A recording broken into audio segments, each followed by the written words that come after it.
जय शंकर महाराज दर्शकों, शिव महापुराण की इस प्रस्तुति में द्वादश 12 ज्योतिर्लिंगों का वर्णन जानेंगे।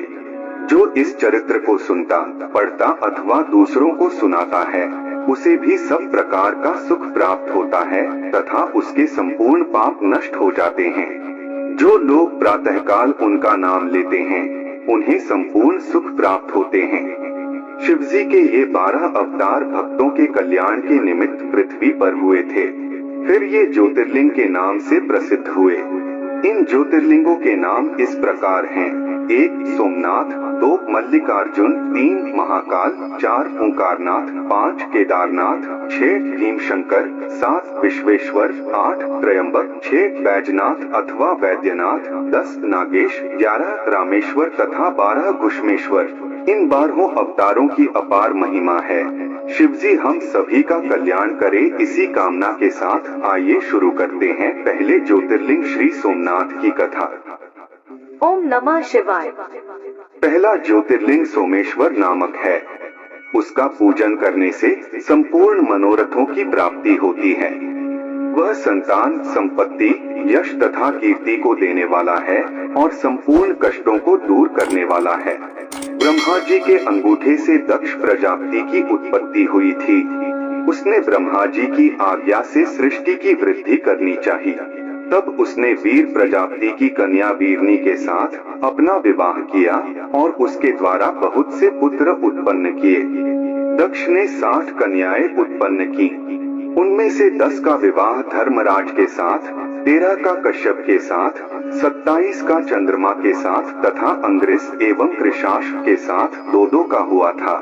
चंद्रमा ने अपनी पत्नियों में सबसे अधिक प्रेम रोहिणी के साथ किया।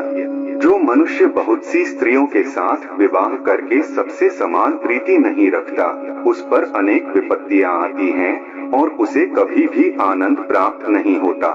वह व्यक्ति सदैव रोगी रहकर अंत में नरकवास प्राप्त करता है।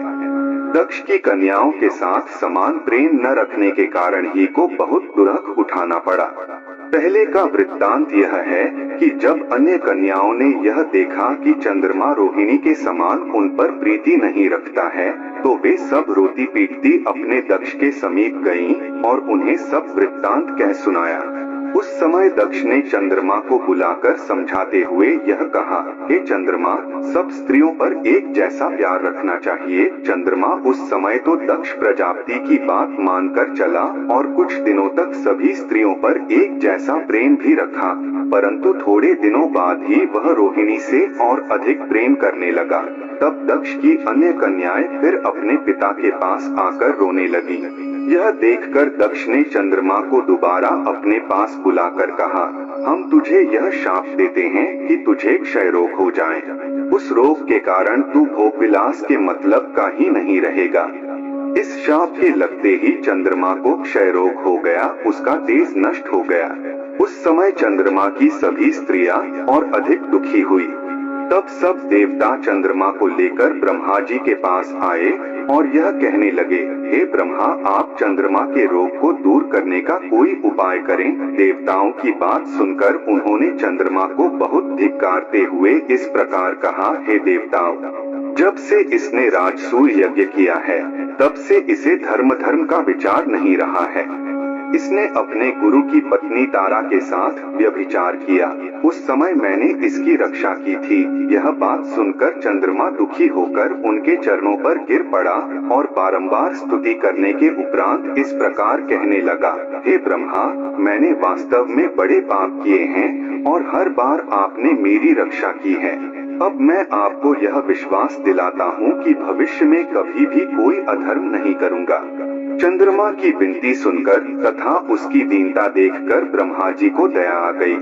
तब उन्होंने उससे यह कहा: हे चंद्रमा, तीनों लोकों में प्रसिद्ध जो सौराष्ट्र देश है, वहाँ प्रभास क्षेत्र में शिवजी अपने पूर्ण अंश से विराजमान रहते हैं। वह स्थान शिवजी को अत्यंत प्रिय है।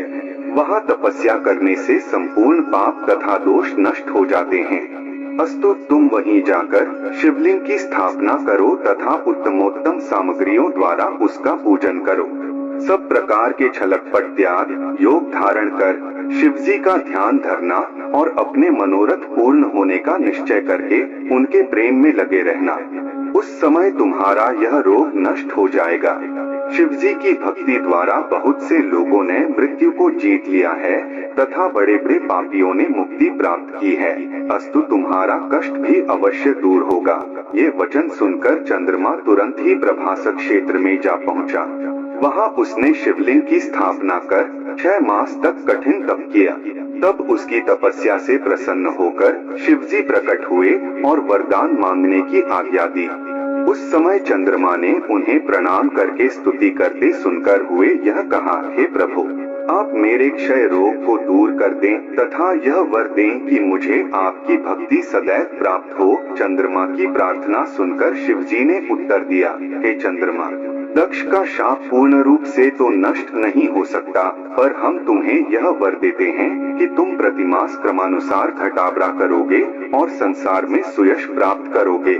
शिवजी की इस आज्ञा को शिरोधार्य करते हुए चंद्रमा ने फिर कहा, हे प्रभु, अब आप लिंग रूप होकर इसी स्थान पर स्थित हो जाइए और अपनी शक्ति को भी यहीं प्रतिष्ठित करने की कृपा कीजिए। जिस समय चंद्रमा शिवजी से यह प्रार्थना कर रहा था, उसी समय ब्रह्मा तथा विष्णु भी वहां जा पहुँचे और चंद्रमा की इच्छानुसार यह कहने लगे कि हे शिवजी, आप चंद्रमा की प्रार्थना स्वीकार कर इस स्थान पर शक्तिसिद्ध लिंग रूप से अवश्य प्रतिष्ठित हों। तब सब लोगों की प्रार्थना स्वीकार कर शिवजी अपने पूर्ण अंश से गिरिजा सहित उसी स्थान पर प्रतिष्ठित हो गए। उस समय हम सब लोगों ने उस सोमेश्वर शिवलिंग का पूजन करके अत्यंत उत्सव मनाया। उस सोमेश्वर लिंग की महिमा महान है। सोमेश्वर शिवलिंग जहाँ स्थापित है, उसी के समीप ही चंद्रमा का बनाया हुआ एक कुंड है। सोमेश्वर शिवलिंग का यह चरित्र अत्यंत आनंद प्रदान करने वाला है। देवता, ऋषि, मुनि, वेद तथा पुराण इस बात को एक स्वर से कहते हैं कि सोमेश्वर शिवलिंग का पूजन करने से आवागम का भय नहीं रहता। जो मनुष्य इस चरित्र को सुनता है अथवा सुनाता है, उस पर भी शिवजी अत्यंत कृपा रखते हैं।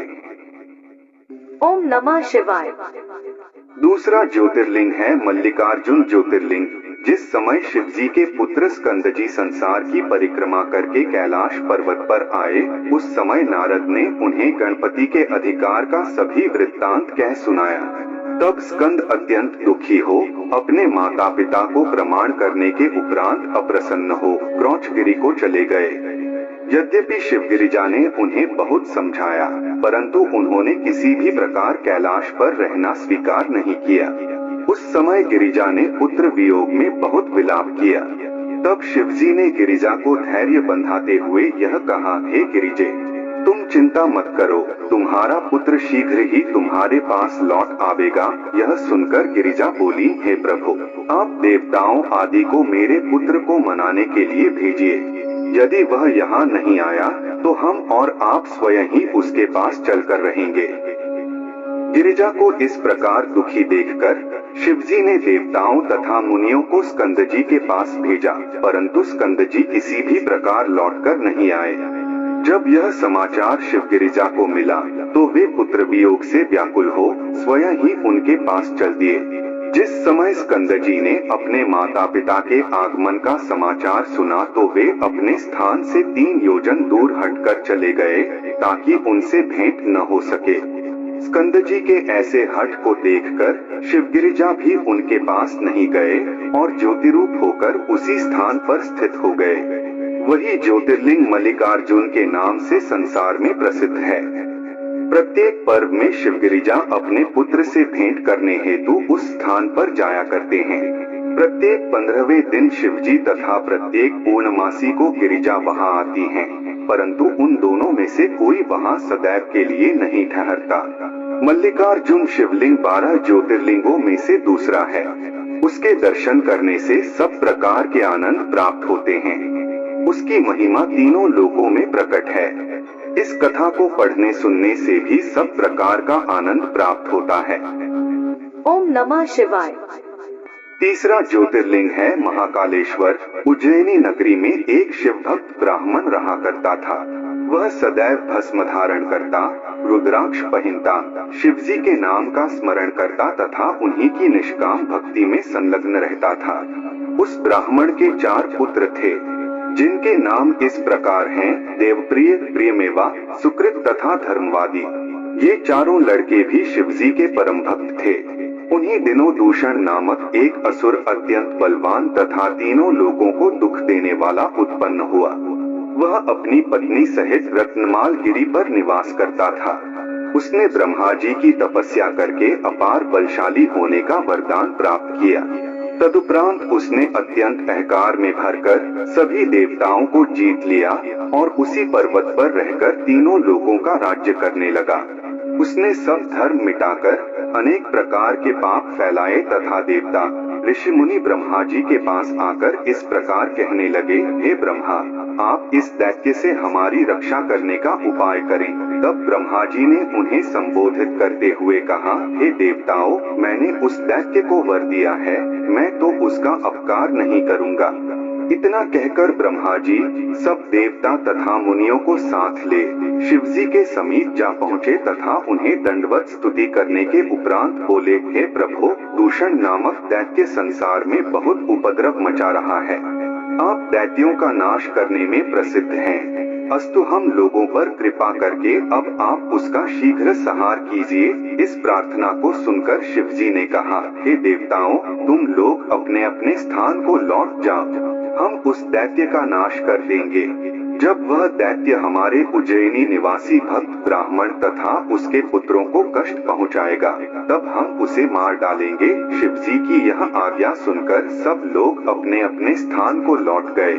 कुछ समय बाद शिवजी की माया से दूषण के मन में यह विचार उत्पन्न हुआ कि मुझे शिव भक्तों तथा देवताओं को दुख पहुंचाना चाहिए। तब वह स्वयं एक विशाल सेना लेकर शिव भक्तों का वध करने के निमित्त उज्जैनी में जा पहुंचा, क्योंकि उसने यह सुना था कि उज्जैनी पुरी में बहुत से शिव भक्त निवास करते हैं। वहां पहुंचकर उसने पुरी को चारों ओर से घेर लिया तथा सब लोगों को दुख पहुंचाना आरंभ कर दिया।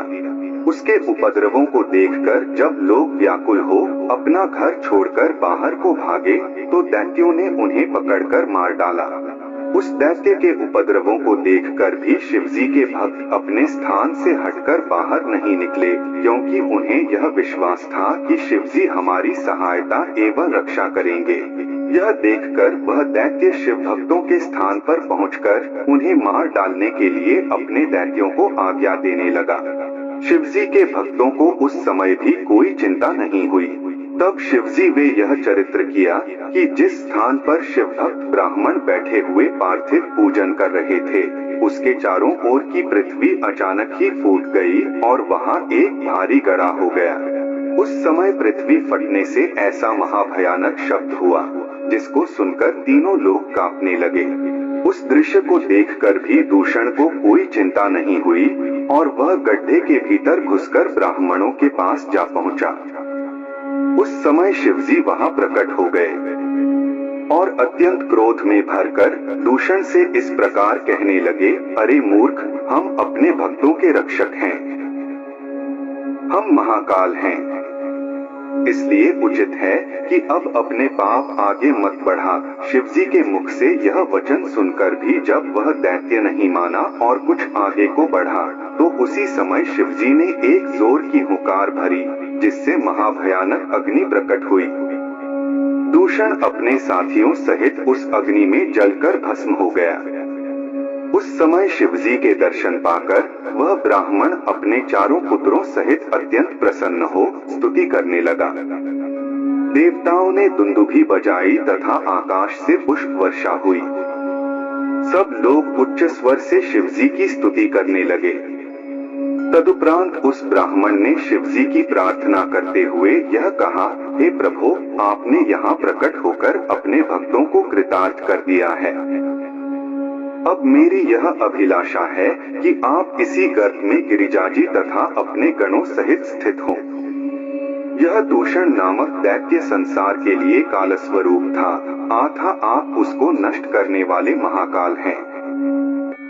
आप इसी महाकाल के नाम से संसार में प्रसिद्ध हो और आपकी पूजा करने वाले अपने सभी मनोरथों को प्राप्त किया करें।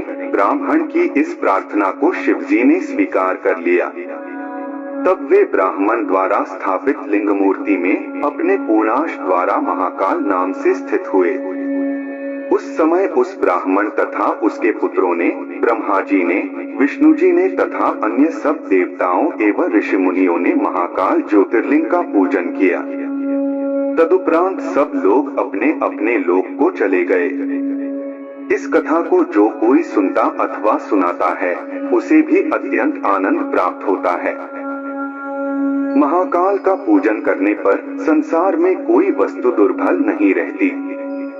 महाकाल के सेवकों को धन, स्त्री, पुत्र, यश, कीर्ति आदि की प्राप्ति होती है तथा सभी रोग नष्ट होकर आयु बढ़ती है।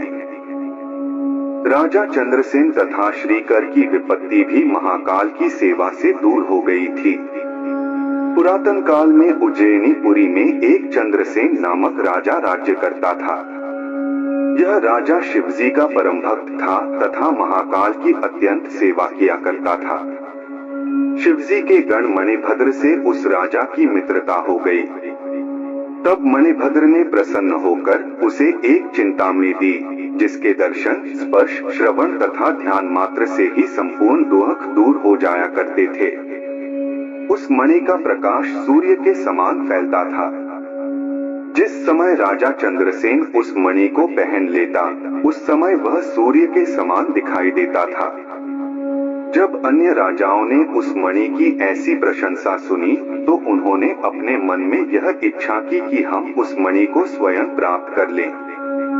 इस प्रकार सब राजा उसके शत्रु बन गए। तब एक दिन पृथ्वी भर के राजाओं ने सम्मिलित होकर राजा चंद्रसेन के ऊपर चढ़ाई कर दी और उसकी नगरी को चारों ओर से घेर लिया। उस दशा में भी राजा चंद्रसेन अत्यंत दृढ़ता पूर्वक महाकाल की सेवा में लगा रहा। उस समय महाकाल शिवजी ने यह चरित्र किया कि एक गोपी अपने 5 वर्ष के बालक को साथ लेकर राजा चंद्रसेन के पास पहुंची और उसकी पूजा को देखने लगी। उस समय गोपी के पुत्र के हृदय में भी शिवलिंग की पूजा करने की अभिलाषा हुई। तब वह एक पत्थर को एक स्थान पर स्थापित कर अपनी बुद्धि के अनुसार उसका पूजन करने लगा। वह बालक शिवजी को प्रणाम करता हुआ आनंद विभोर हो नृत्य करने लगा। जब उसकी माता ने उसे भोजन करने के लिए बुलाया तो वह उसके पास न जाकर शिवजी की पूजा करता रहा। यह देखकर गोपी ने उसे बहुत मारा और हाथ पकड़कर अपने निकट खींचा, परंतु वह बालक शिवजी के प्रेम में डूबकर अपने स्थान से टस से मस न हुआ। यह देखकर उसकी माता ने उसके शिवलिंग को उठाकर बहुत दूर फेंक दिया और क्रोध में भरकर उसे बहुत ताड़ना दी। उस समय वह बालक मूर्छित होकर पृथ्वी पर गिर पड़ा। जब उस बालक की मूर्छा टूटी तो उसने एक अपूर्व दृश्य देखा। उसने यह देखा कि एक अति सुंदर शिवालय बना है, जिसमें अनेक प्रकार के रत्न एवं मणियां जड़ी हुई हैं। सिंहासन के ऊपर भगवान सदाशिव विराजमान हैं। इस दृश्य को देखकर वह बालक अत्यंत प्रसन्न हुआ और शिवजी को प्रणाम करके उनकी स्तुति करने लगा। फिर वह अपनी माता के अपराध की क्षमा मांगते हुए इस प्रकार कहने लगा, हे प्रभु, मेरी माता मूर्ख तथा अनपढ़ है। आप उस पर क्रोध न करें। मुझे आपकी पूजा द्वारा जो फल प्राप्त हुआ हो उसके बदले में केवल यह चाहता हूँ कि आप मेरी माता का अपराध क्षमा कर दें। इस दृश्य को देखने के उपरांत वह बालक संध्या होने पर जब अपने घर को चला तो यह देखा कि मार्ग में इंद्रलोक के समान एक अत्यंत सुंदर नगर बसा हुआ है। उस नगर में सभी भवन स्वर्ण निर्मित हैं तथा उनमें चारों ओर मणि, मुक्ता आदि रत्न जड़े हुए हैं। उन सब भवनों में उसकी माता का भवन अत्यंत सुंदर है। उस भवन के बीच में एक रत्नष्टित शैया रखी हुई है, जिसके ऊपर श्वेत वस्त्र बिछे हुए हैं तथा उस शैया के ऊपर उत्तमोत्तम वस्त्राभूषणों से अलंकृत उसकी माता गोपी शयन कर रही है। उस समय उस गोपी का शरीर अत्यंत सुंदर और प्रकाशवान था। तब उस बालक ने अपनी माता के पास पहुंचकर उसे नींद से जगाया। जब गोपी ने उठकर उस अद्भुत चरित्र को देखा तो पहले तो उसे अत्यंत आश्चर्य हुआ, तदुपरांत उसने अपने पुत्र को प्रेम पूर्वक हृदय से लगा लिया। फिर उस सभी वैभव को शिवजी की कृपा समझकर उसने राजा चंद्रसेन के पास सब वृत्तांत कहला भेजा। राजा चंद्रसेन यह समाचार सुनकर अपने मित्रों सहित उस नगर को देखने के लिए पहुंचा। वहां अत्यंत प्रेम मग्न होकर उसने बहुत उत्सव मनाया। इस प्रकार रात्रि भर शिवजी के चरित्रों का वर्णन करते हुए तथा उनकी महिमा का गुणगान करते हुए राजा का पूरा समय एक पल के समान व्यतीत हो गया। उसे अपने मन में शत्रुओं का कुछ भी भय न रहा। प्रातःकाल होने पर अन्य राजाओं ने अपने दूतों द्वारा शिवजी का यह चरित्र सुना। अस्तु वे सब अपने शस्त्रों को त्याग कर राजा चंद्रसेन की शरण में गए। राजा चंद्रसेन ने उनका अत्यंत स्वागत सत्कार किया। तब वे सब लोग महाकाल के दर्शन करने के उपरांत गोपी के भवन में गए और उसकी अत्यंत प्रशंसा करने लगे। जब उन्होंने गोपी पुत्र द्वारा स्थापित शिवलिंग को देखा तो सबके हृदय में शिव भक्ति का संचार हुआ। उस समय वहां एक बड़ी भारी सभा का आयोजन कर संपूर्ण पृथ्वी पर जितने भी गोप थे उस बालक को उन सबका राजा बनाया गया। उसी समय हनुमान जी भी वहां प्रकट हुए। हनुमान जी को देखकर सब राजा उठकर खड़े हो गए तथा अत्यंत प्रसन्नता में भरकर उनकी स्तुति करते हुए बोले, हे प्रभु, हमारे बड़े भाग्य हैं जो आपने यहाँ आकर हमें दर्शन दिए। राजाओं की यह प्रार्थना सुनकर हनुमान जी ने सबको आशीर्वाद दिया। तदुपरांत उन्होंने गोपी पुत्र को अपनी गोद में उठाकर सब राजाओं को संबोधित करते हुए यह कहा, हे राजाओं, शिवजी का यह महाकाल नामक लिंग अत्यंत प्रतापवान, सबको सुख पहुँचाने वाला, सब प्रकार के दुखों को नष्ट करने वाला, भक्तों को आनंद प्रदान करने वाला तथा शत्रुओं का नाश करने वाला है। कल 13 तिथि तथा शनिश्चर का दिन था। उसमें प्रदोष के समय इस गोपी पुत्र ने शिवजी का पूजन किया। उसी सेवा से प्रसन्न होकर महकाल ने इसे राजा चंद्रसेन सहित कृतार्थ कर दिया है। कृष्ण पक्ष के शनिवार में जो प्रदोष व्रत होता है उसकी महिमा अपार होती है। ऐसे शुभ योग को पाकर जो मनुष्य महाकाल की पूजा नहीं करता उससे अधिक भाग्यहीन और कौन है। हे राजा, इस बालक ने कल के दिन ऐसे ही शुभ योग में महाकाल का पूजन किया था। इस बालक की 8वीं पीढ़ी में नंद नामक एक गोप उत्पन्न होगा। वह गोप शिवजी का परम भक्त होगा तथा इस बालक द्वारा स्थापित गोपेश्वर शिवलिंग का पूजन करेगा। उस समय शिवजी की आज्ञा से विष्णु जी नंदगोप के घर उसके पुत्र रूप में अवतार लेंगे। वे कृष्ण नाम से संसार में प्रसिद्ध होंगे। आज से इस बालक का नाम श्रीकर होगा। इतना कहकर हनुमान जी ने श्रीकर को शिवजी के पूजन की विधि बताई। तदुपरांत वे राजा चंद्रसेन एवं श्रीकर पर अनुग्रह करके अंतर्धान हो गए। अन्य सब राजा भी चंद्रसेन एवं श्रीकर पर अनुग्रह करके अंतर्धान हो गए। हनुमान जी की आज्ञानुसार श्रीकर शिवजी की यथाविधि पूजा करने लगा और अंत में राजा चंद्रसेन सहित परमपद को प्राप्त हुआ। इन महाकाल ज्योतिर्लिंग की ऐसी ही अपार महिमा है। जो प्राणी इस परम पुनीत चरित्र को पढ़ता, सुनता अथवा दूसरों को सुनाता है उसे भी दोनों लोकों में आनंद प्राप्त होता है। ओम नमः शिवाय। चौथा है ओमकारेश्वर ज्योतिर्लिंग है। यह मध्य प्रदेश में ही नर्मदा के तट पर स्थित ही एक समय नारद गोकर्ण क्षेत्र में गए थे। वहां उन्होंने तीर्थ स्नान कर महाबल शिवलिंग का पूजन किया। तदुपरांत वे अन्य शिवलिंगों के दर्शन करते हुए रेवा नदी, जिसे नर्मदा कहकर भी पुकारा जाता है और जो शिवजी की पुत्री रूप में प्रसिद्ध है, तट पर जा पहुँचे। रेवा का दर्शन करने मात्र से ही संपूर्ण पाप तथा दुख नष्ट हो जाते हैं। तीनों लोकों में गंगा नदी को सर्वोपरि कहा गया है, क्योंकि उसमें स्नान करने से महानु सुख प्राप्त होता है। परंतु वेद और पुराणों का यह कथन है कि रेवा नदी गंगा से भी अधिक श्रेष्ठ है।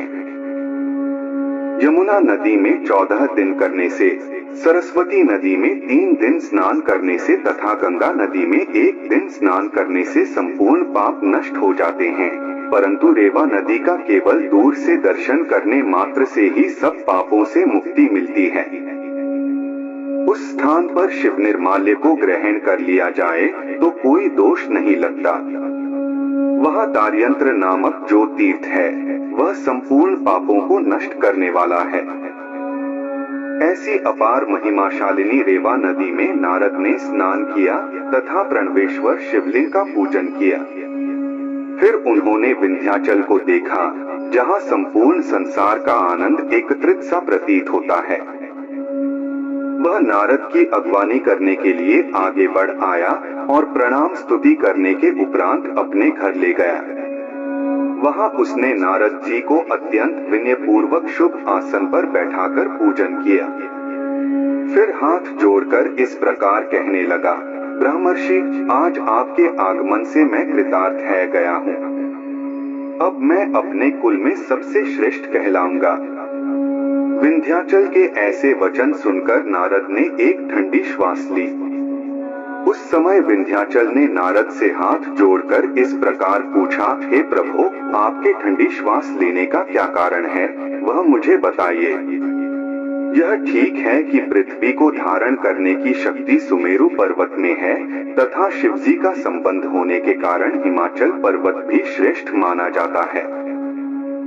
निषद, नील, मंदराचल, रेवत, क्रौंच, किष्किन्या, श्रीगिरि तथा सह्यक आदि पर्वत भी श्रेष्ठ कहे गए हैं, परंतु यह सब पर्वत पृथ्वी को धारण करने में मेरी बराबरी नहीं कर सकते। इस बात को आप सत्य समझें। विंध्याचल के ऐसे अभिमानपूर्ण वचन सुनकर नारद ने अपने मन में विचार किया कि इस पर्वत को अहंकार हो गया है। भला श्रीगिरि पर्वत से अधिक उत्तम और कौन सा पर्वत है जिसके शिखर को देखने मात्र से ही परमपद की प्राप्ति होती है। परंतु जब यह विंध्याचल स्वयं अपनी प्रशंसा इस प्रकार कर रहा है तो मैं इससे क्या कहूँगा। मन में इस प्रकार विचार करके उन्होंने विंध्याचल से कहा, हे विंध्याचल, तुम्हारा कथन सत्य है, परंतु सुमेरु पर्वत तुम्हें अपने सम्मुख कुछ भी नहीं गिनता। उस समय विंध्याचल पर्वत अपने मन में चिंतित होकर यह विचार करने लगा कि मैं सुमेरु पर्वत से किस प्रकार बदला लेकर अपनी महिमा को सबसे महान सिद्ध करूं। बहुत कुछ सोचने के उपरांत उसने यह निश्चय किया कि यदि मैं शिवजी की शरण में जाकर उनके उपदेशानुसार आचरण करूं तो मेरी विजय हो सकती है। यह विचार करके विंध्याचल पर्वत रेवा नदी के तट पर पहुंचा, जिस स्थान पर ओंकारेश्वर शिवलिंग विराजमान है तथा जहां से रेवा नदी निकली है, वहां विंध्याचल ने अमरेश्वर नामक शिवलिंग की स्थापना की।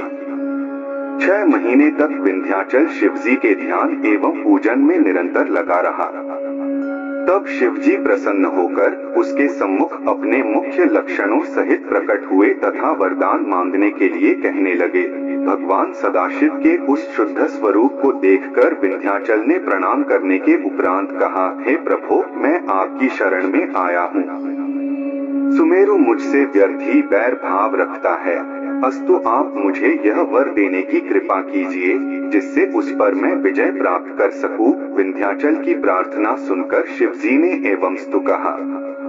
उस समय वहां सब देवता तथा मुनि भी आकर एकत्र हो गए और शिवजी से प्रार्थना करने लगे कि आप कृपा करके लिंग रूप से यहीं पर स्थित होइए। शिवजी इस प्रार्थना को स्वीकार कर उस लिंग में प्रविष्ट हो गए जिसे विंध्याचल ने स्थित किया था। शिवजी ने पूर्णाश से जिस लिंग में वास करना स्वीकार किया उसका नाम तारेश्वर प्रसिद्ध हुआ।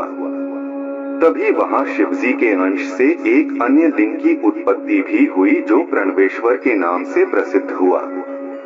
उस समय वहां बड़ा भारी उत्सव मनाया गया। तदुपरांत शिवजी सहित सब देवता तथा मुनि अपने अपने स्थान को चले गए। इस प्रकार शिवजी से वरदान पाकर विंध्याचल अपने घर आया और अपने मन में विचार करता हुआ यह कहने लगा कि सुमेरु पर्वत के अहंकार का कारण केवल यही है कि सूर्य तथा चंद्रमा अन्य नक्षत्रों सहित उसकी परिक्रमा करते हैं।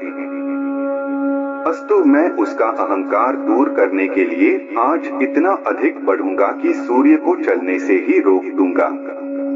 इस प्रकार निश्चय करके विंध्याचल पर्वत ने बढ़ना शुरू कर दिया और इतना बढ़ा कि उसने सूर्य की गति को रोक दिया। सूर्य की गति रुक जाने से इंद्रलोक तथा कुबेर लोक में उष्णता बढ़ गई। इन दोनों लोकों में सूर्य की किरणें एकत्रित होकर गिरने लगी। तब वहां के सब लोग उन किरणों की अग्नि में जलने लगे। एक ओर तो यह दशा थी और दूसरी ओर वरुण लोक तथा यम लोक में घोर अंधेरा छा गया, जिसके कारण वहां के सभी निवासी अत्यंत व्याकुल हुए। इस प्रकार सूर्य की गति रुक जाने से तीनों लोग अत्यंत दुखी हुए। तब सभी देवता, ऋषि, मुनि आदि मिलकर ब्रह्मा जी के पास आए और इस प्रकार कहने लगे कि हे पिता, आप किसी उपाय से हम लोगों की रक्षा करने की कृपा करें। तब उन्होंने उन्हें उत्तर देते हुए यह कहा, हे देवताओं तथा मुनियों, विंध्याचल पर्वत ने सुमेरु पर्वत पर विजय प्राप्त करने के हेतु रेवा नदी के तट पर स्थित प्रणवेश्वर लिंग की अत्यंत पूजा की है और स्वयं भी एक लिंग की स्थापना की है। अस्तु, अब तुम सब लोग मिलकर रेवा नदी के तट पर जाओ और प्रणवेश्वर शिवलिंग का पूजन करो। ब्रह्मा जी की यह बात सुनकर सब देवता, मुनि आदि प्रणवेश्वर शिवलिंग का पूजन करने गए। उस समय शिवजी ने उनकी सेवा से प्रसन्न होकर दर्शन दिया और यह कहा, हे देवताओं, हम तुम्हारी सेवा से अत्यंत प्रसन्न हुए हैं। अब हम तुम्हें यह उपाय बताते हैं कि तुम काशीपुरी में जाकर अगस्त्य मुनि से यह सब वृत्तांत कहो, वे तुम्हारे कार्य को अवश्य कर देंगे। भगवान सदाशिव इतना कहकर अंतर्धान हो गए। तब देवताओं ने अगस्त्य जी के समीप पहुंचकर उन्हें प्रणाम किया। अगस्त्य ऋषि ने जब उनसे आने का कारण पूछा, उस समय बृहस्पति ने उन्हें उत्तर देते हुए बताया, हे मुनिश्रेष्ठ, विंध्याचल ने ऊंचा बढ़कर सूर्य की गति को भी रोक दिया है। अस्तु, आप ऐसा उपाय करने की कृपा करें जिससे तीनों लोगों का दुख दूर हो। देवताओं की यह प्रार्थना सुनकर अगस्त्य जी विंध्याचल के पास जा पहुँचे। अगस्त्य मुनि के दर्शन पाते ही विंध्याचल ने अपने मन में अत्यंत भयभीत हो हाथ जोड़कर इस प्रकार कहा, हे प्रभु, आप मुझे अपना सेवक जानकर कोई आज्ञा दीजिए, मैं उसका अवश्य पालन करूंगा। यह सुनकर अगस्त्य जी ने उससे कहा, हे विंध्याचल, हम दक्षिण दिशा की ओर जा रहे हैं। अस्तु, जब तक लौटकर न आवे तब तक तुम और अधिक ऊपर न बढ़कर नीचे बने रहो। विंध्याचल ने इस बात को स्वीकार कर लिया। तब अगस्त्य जी दक्षिण दिशा की ओर चल दिए और वहां से फिर कभी भी लौटकर नहीं आए। इस प्रकार तीनों लोगों का दुख दूर हो गया। जो मनुष्य इस चरित्र को पढ़ता, सुनता अथवा सुनाता है, उसे दोनों लोकों में आनंद मिलता है। ओम नमः शिवाय। 5वां ज्योतिर्लिंग है केदारनाथ। ब्रह्मा जी का पुत्र स्वयंभू मनु अत्यंत प्रतापी हुआ। उसने मनुस्मृति बनाकर धर्म नीति संबंधी संपूर्ण विवादों को दूर कर दिया। उसने 3 कन्या तथा 2 पुत्रों को जन्म दिया, जिनके द्वारा बहुत सी संतानें हुई। उसके एक पुत्र का नाम उत्तानपाद तथा दूसरे का प्रियव्रत था। प्रियव्रत ने अपने रथ पर चढ़कर सूर्य के समान समस्त संसार का भ्रमण किया तथा सब द्वीपों एवं समुद्र का विभाजन किया। उसके घर में 7 पुत्र उत्पन्न हुए। तब उसने ब्रह्मा जी की आज्ञानुसार अपने 7 पुत्रों को एक एक द्वीप का स्वामी बना दिया और स्वयं शिव जी की सेवा में संलग्न होकर परमपद को प्राप्त किया। उसका सबसे बड़ा लड़का अग्निज नामक था। वह जम्बू द्वीप का स्वामी बना। अग्नि से नाभि नामक पुत्र की उत्पत्ति हुई। नाभि ने ऋषभदेव को जन्म दिया।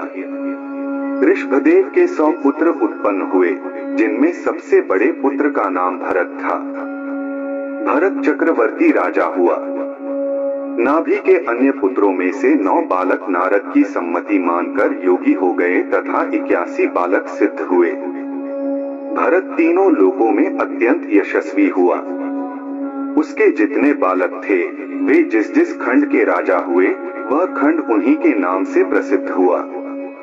स्वयंभू मनु की आकृति नामक बड़ी पुत्री का विवाह रुचि नामक मुनि के साथ हुआ था। रुचि ने संतान प्राप्ति के हेतु विष्णु जी का बड़ा तप किया।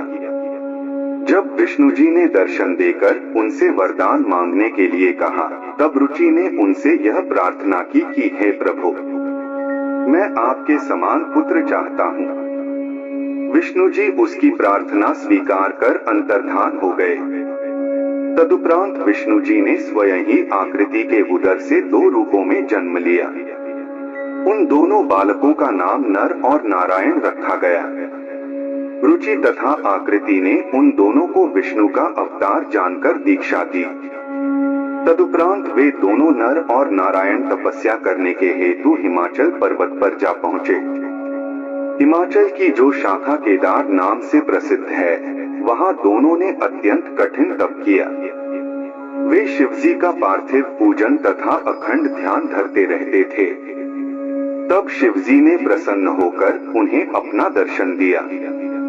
नरनारायण ने उनकी बहुत स्तुति की तथा यह कहा, हे प्रभु, आप हमें अपनी भक्ति प्रदान करने की कृपा करें। नरनारायण की स्तुति से प्रसन्न होकर शिवजी बोले, हे नरनारायण, अब तुम्हारी जो इच्छा हो वह वर हमसे मांग लो। यह सुनकर नरनारायण ने कहा, हे प्रभु, आप इसी स्थान पर अपने पूर्ण अंश से स्थित रहें तथा हमें अपने चरणों की भक्ति प्रदान करने की कृपा करें। इस प्रार्थना को स्वीकार कर शिवजी उस स्थान पर ज्योतिर्लिंग होकर अपने पूर्ण अंश से स्थित हो गए तथा केदारेश्वर के नाम से प्रसिद्ध हुए। जिस स्थान पर नरनारायण केदारेश्वर शिवलिंग का पूजन करते हुए स्थित हैं, उस स्थान को बद्रीवन भी कहा जाता है। वहाँ देवता तथा ऋषि मुनि आदि समय समय पर पहुंचकर शिवजी का पूजन करते हैं। केदारेश्वर ज्योतिर्लिंग भरतखंड के निवासियों के संपूर्ण पापों को दूर करने वाला है। उसके दर्शन करने मात्र से ही संपूर्ण मनोकामना सिद्ध हो जाती है। यदि कोई व्यक्ति जो केदारेश्वर का दर्शन करने जा रहा हो मार्ग में ही मृत्यु को प्राप्त हो जाए तो उसे भी मुक्ति मिलती है। केदारेश्वर शिवलिंग की महिमा अपार है। विष्णु जी के अवतार श्री कृष्ण चंद्र जी जब जरासंध से परास्त हो गए थे तब उन्होंने बद्रीवन में जाकर केदारेश्वर शिवलिंग का बड़ा पूजन तथा तप किया था। वे 7 महीने तक योग धारण कर केवल एक पांव से खड़े हो शिवजी का ध्यान धरते रहे थे। उस समय शिवजी ने प्रसन्न होकर उन्हें वरदान मांगने के लिए कहा।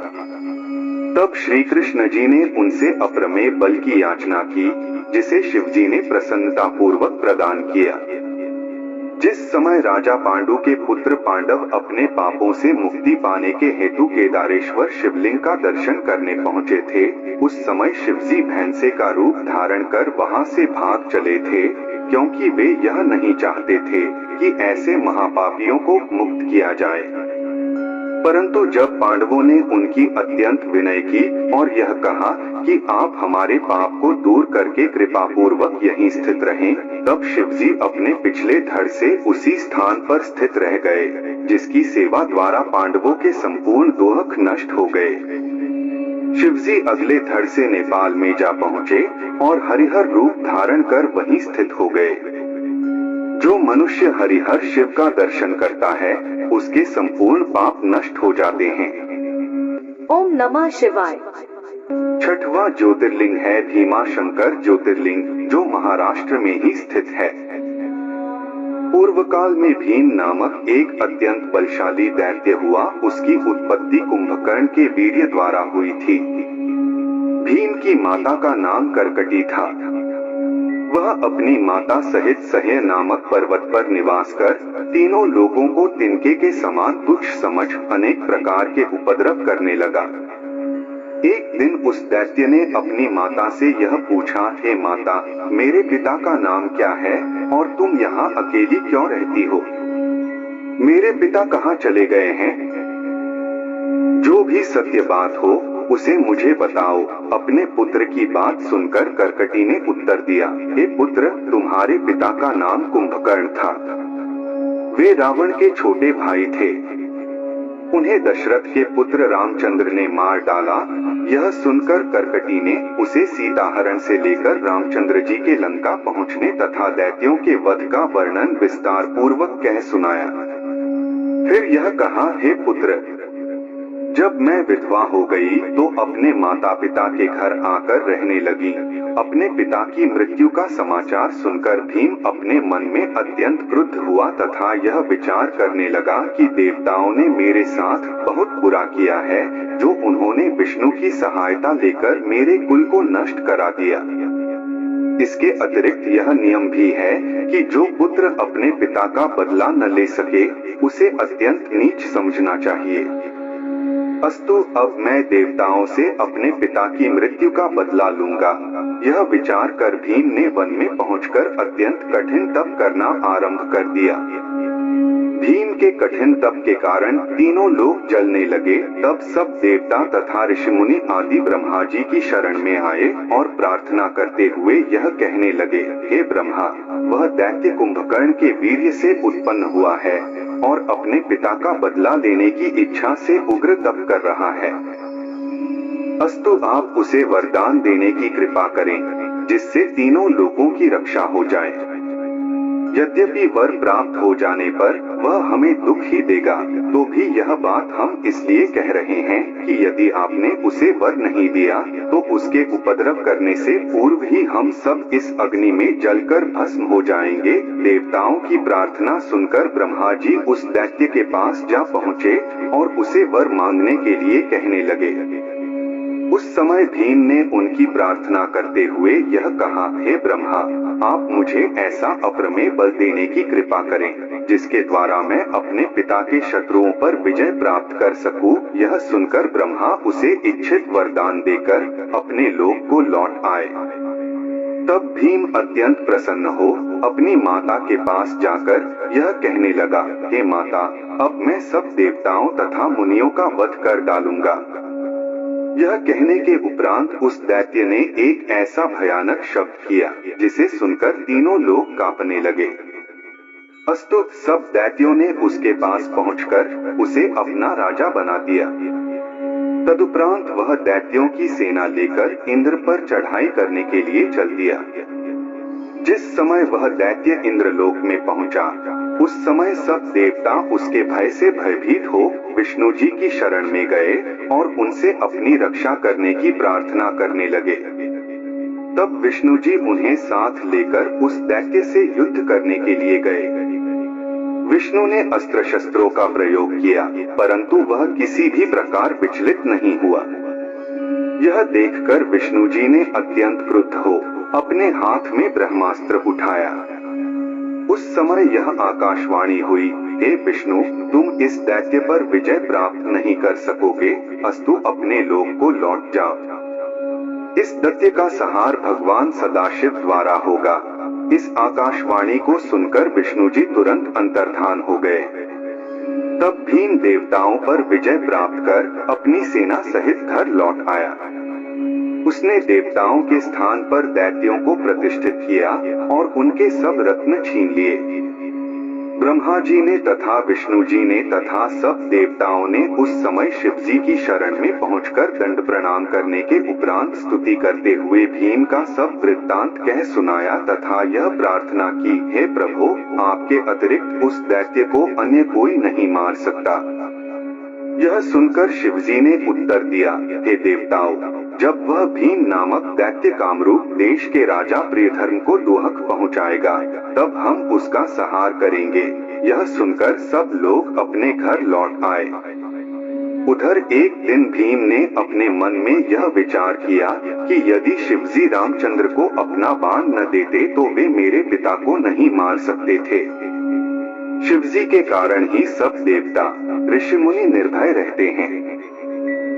अस्तु, अब मुझे शिवजी को नष्ट करने का उपाय करना चाहिए।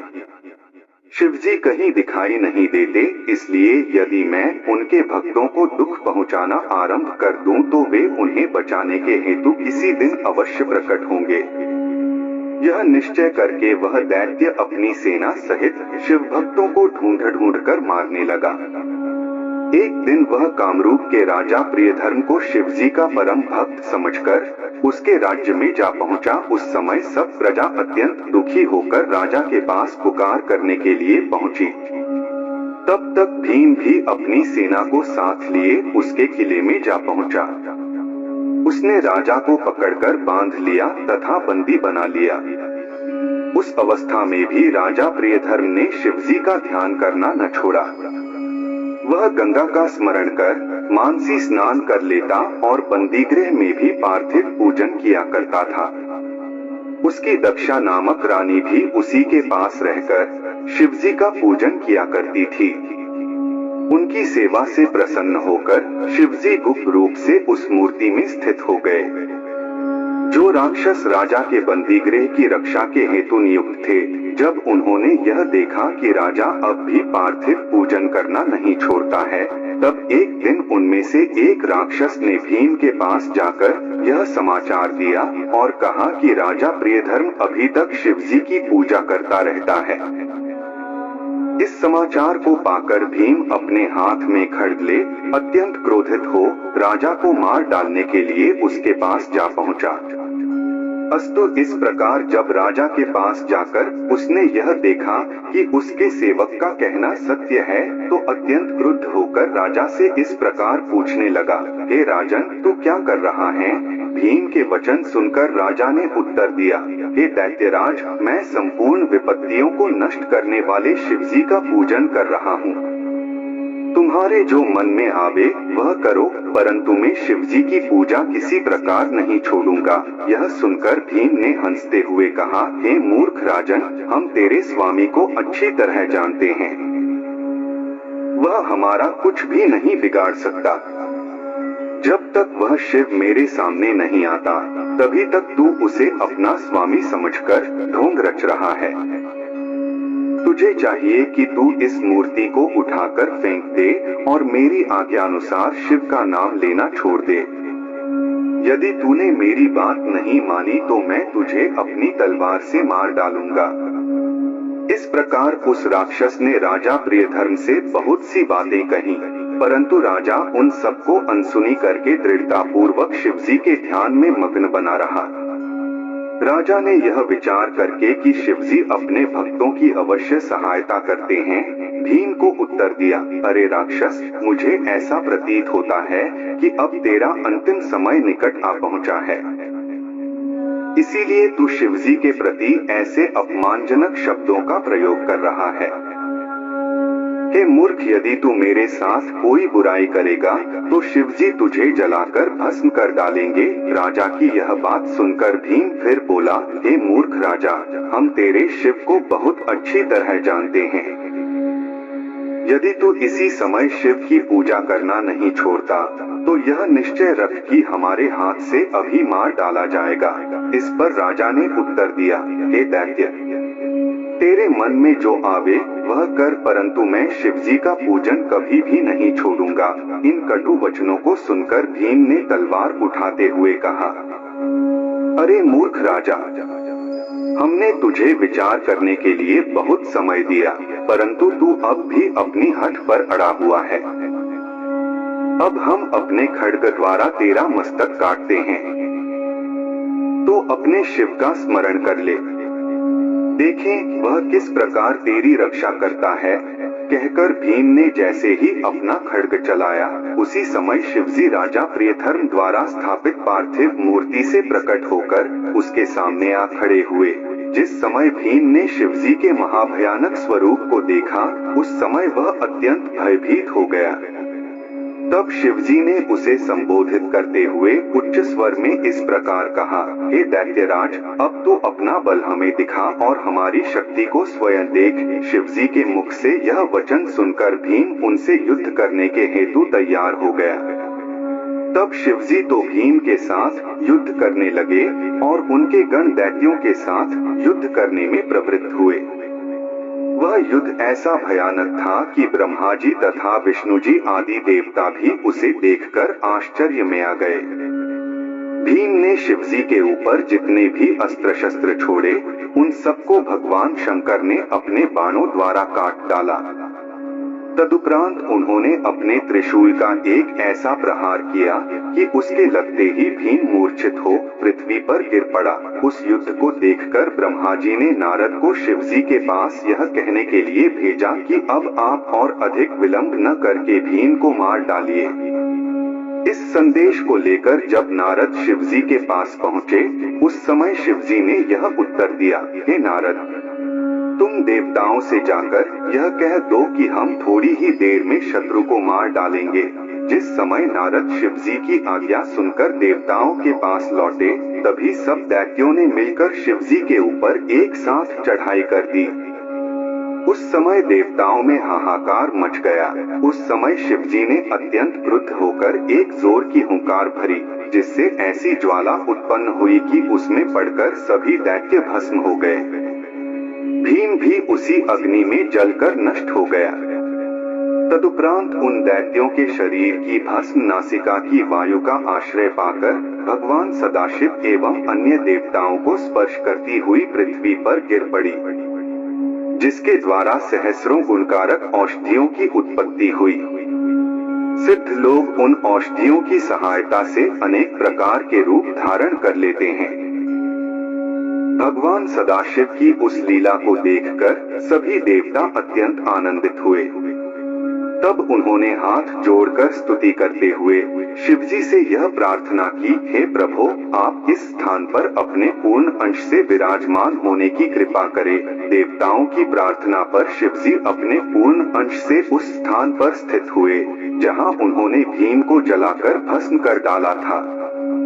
वह लिंग भीमशंकर के नाम से संसार में प्रसिद्ध हुआ। जो भीमशंकर ज्योतिर्लिंग के इस चरित्र को पढ़ता, सुनता अथवा दूसरों को सुनाता है, उसकी संपूर्ण मनोकामनाएं पूर्ण होती हैं। ओम नमः शिवाय। ओम नमः शिवाय। 7वां ज्योतिर्लिंग है विश्वनाथ ज्योतिर्लिंग। काशीपति विश्वनाथ ज्योतिर्लिंग पापों को नष्ट करने वाले तथा मोक्ष प्रदान करने वाले हैं। भगवान विश्वनाथ ब्रह्महत्या का पाप भी दूर कर देते हैं।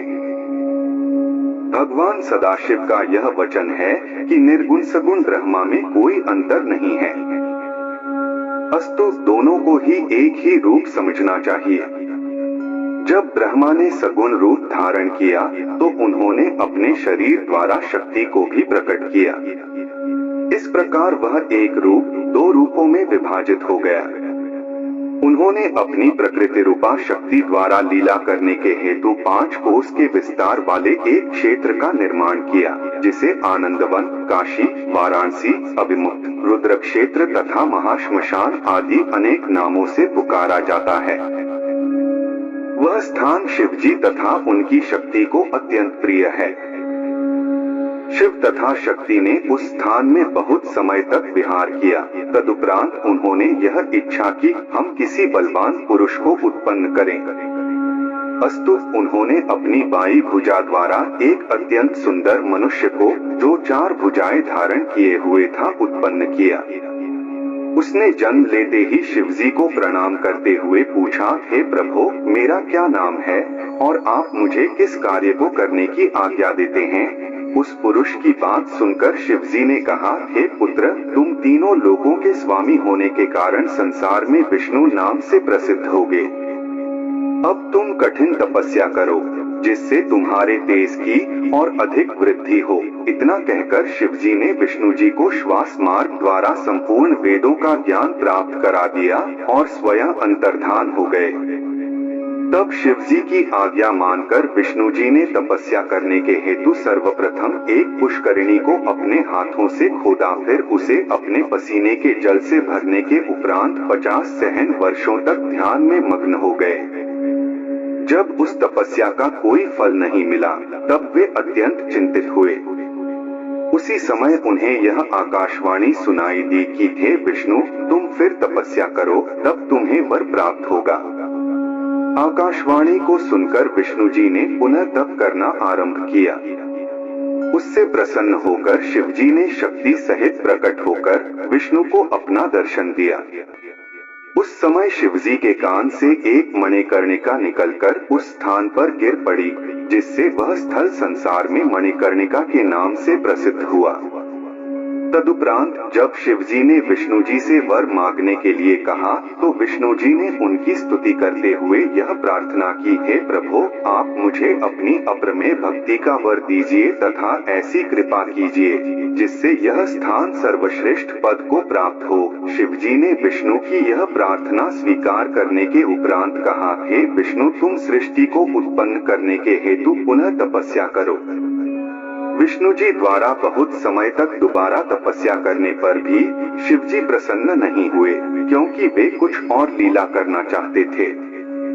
उधर तपस्या करते करते विष्णु जी के शरीर से इतना पसीना निकला कि संपूर्ण पृथ्वी जल से भर गई। उस जल को देखकर विष्णु जी अत्यंत चिंतित हुए, परंतु शिवजी की माया के कारण वास्तविक भेद को नहीं जान सके। जिस समय काशी उस जल में डूबने लगी, तब शिवजी ने उसे अपने त्रिशूल पर धारण कर ऊपर उठा लिया। उस समय शिवजी ने यह चरित्र किया कि विष्णु जी की नाभि से, जो कि तालाब के समान गहरी तथा चौड़ी थी, एक कमल उत्पन्न हुआ।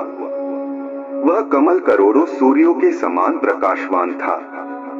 तदुपरांत शिवजी ने अपनी दाहिनी भुजा से ब्रह्मा जी को उत्पन्न करके उस कमल के ऊपर बैठा दिया, परंतु शिवजी की माया में मोहित होने के कारण उन्हें यह ज्ञान न हो सका कि मैं किस प्रकार उत्पन्न हुआ हूँ।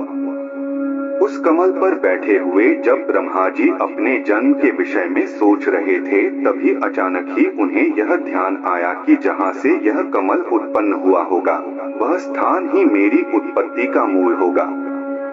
अस्तु वे उस कमल की जड़ का पता पाने के लिए कमलनाल के मार्ग द्वारा नीचे की ओर चल दिए, परंतु 100 वर्षों तक निरंतर चलने पर भी उन्हें उस कमल की जड़ का मूल नहीं मिला।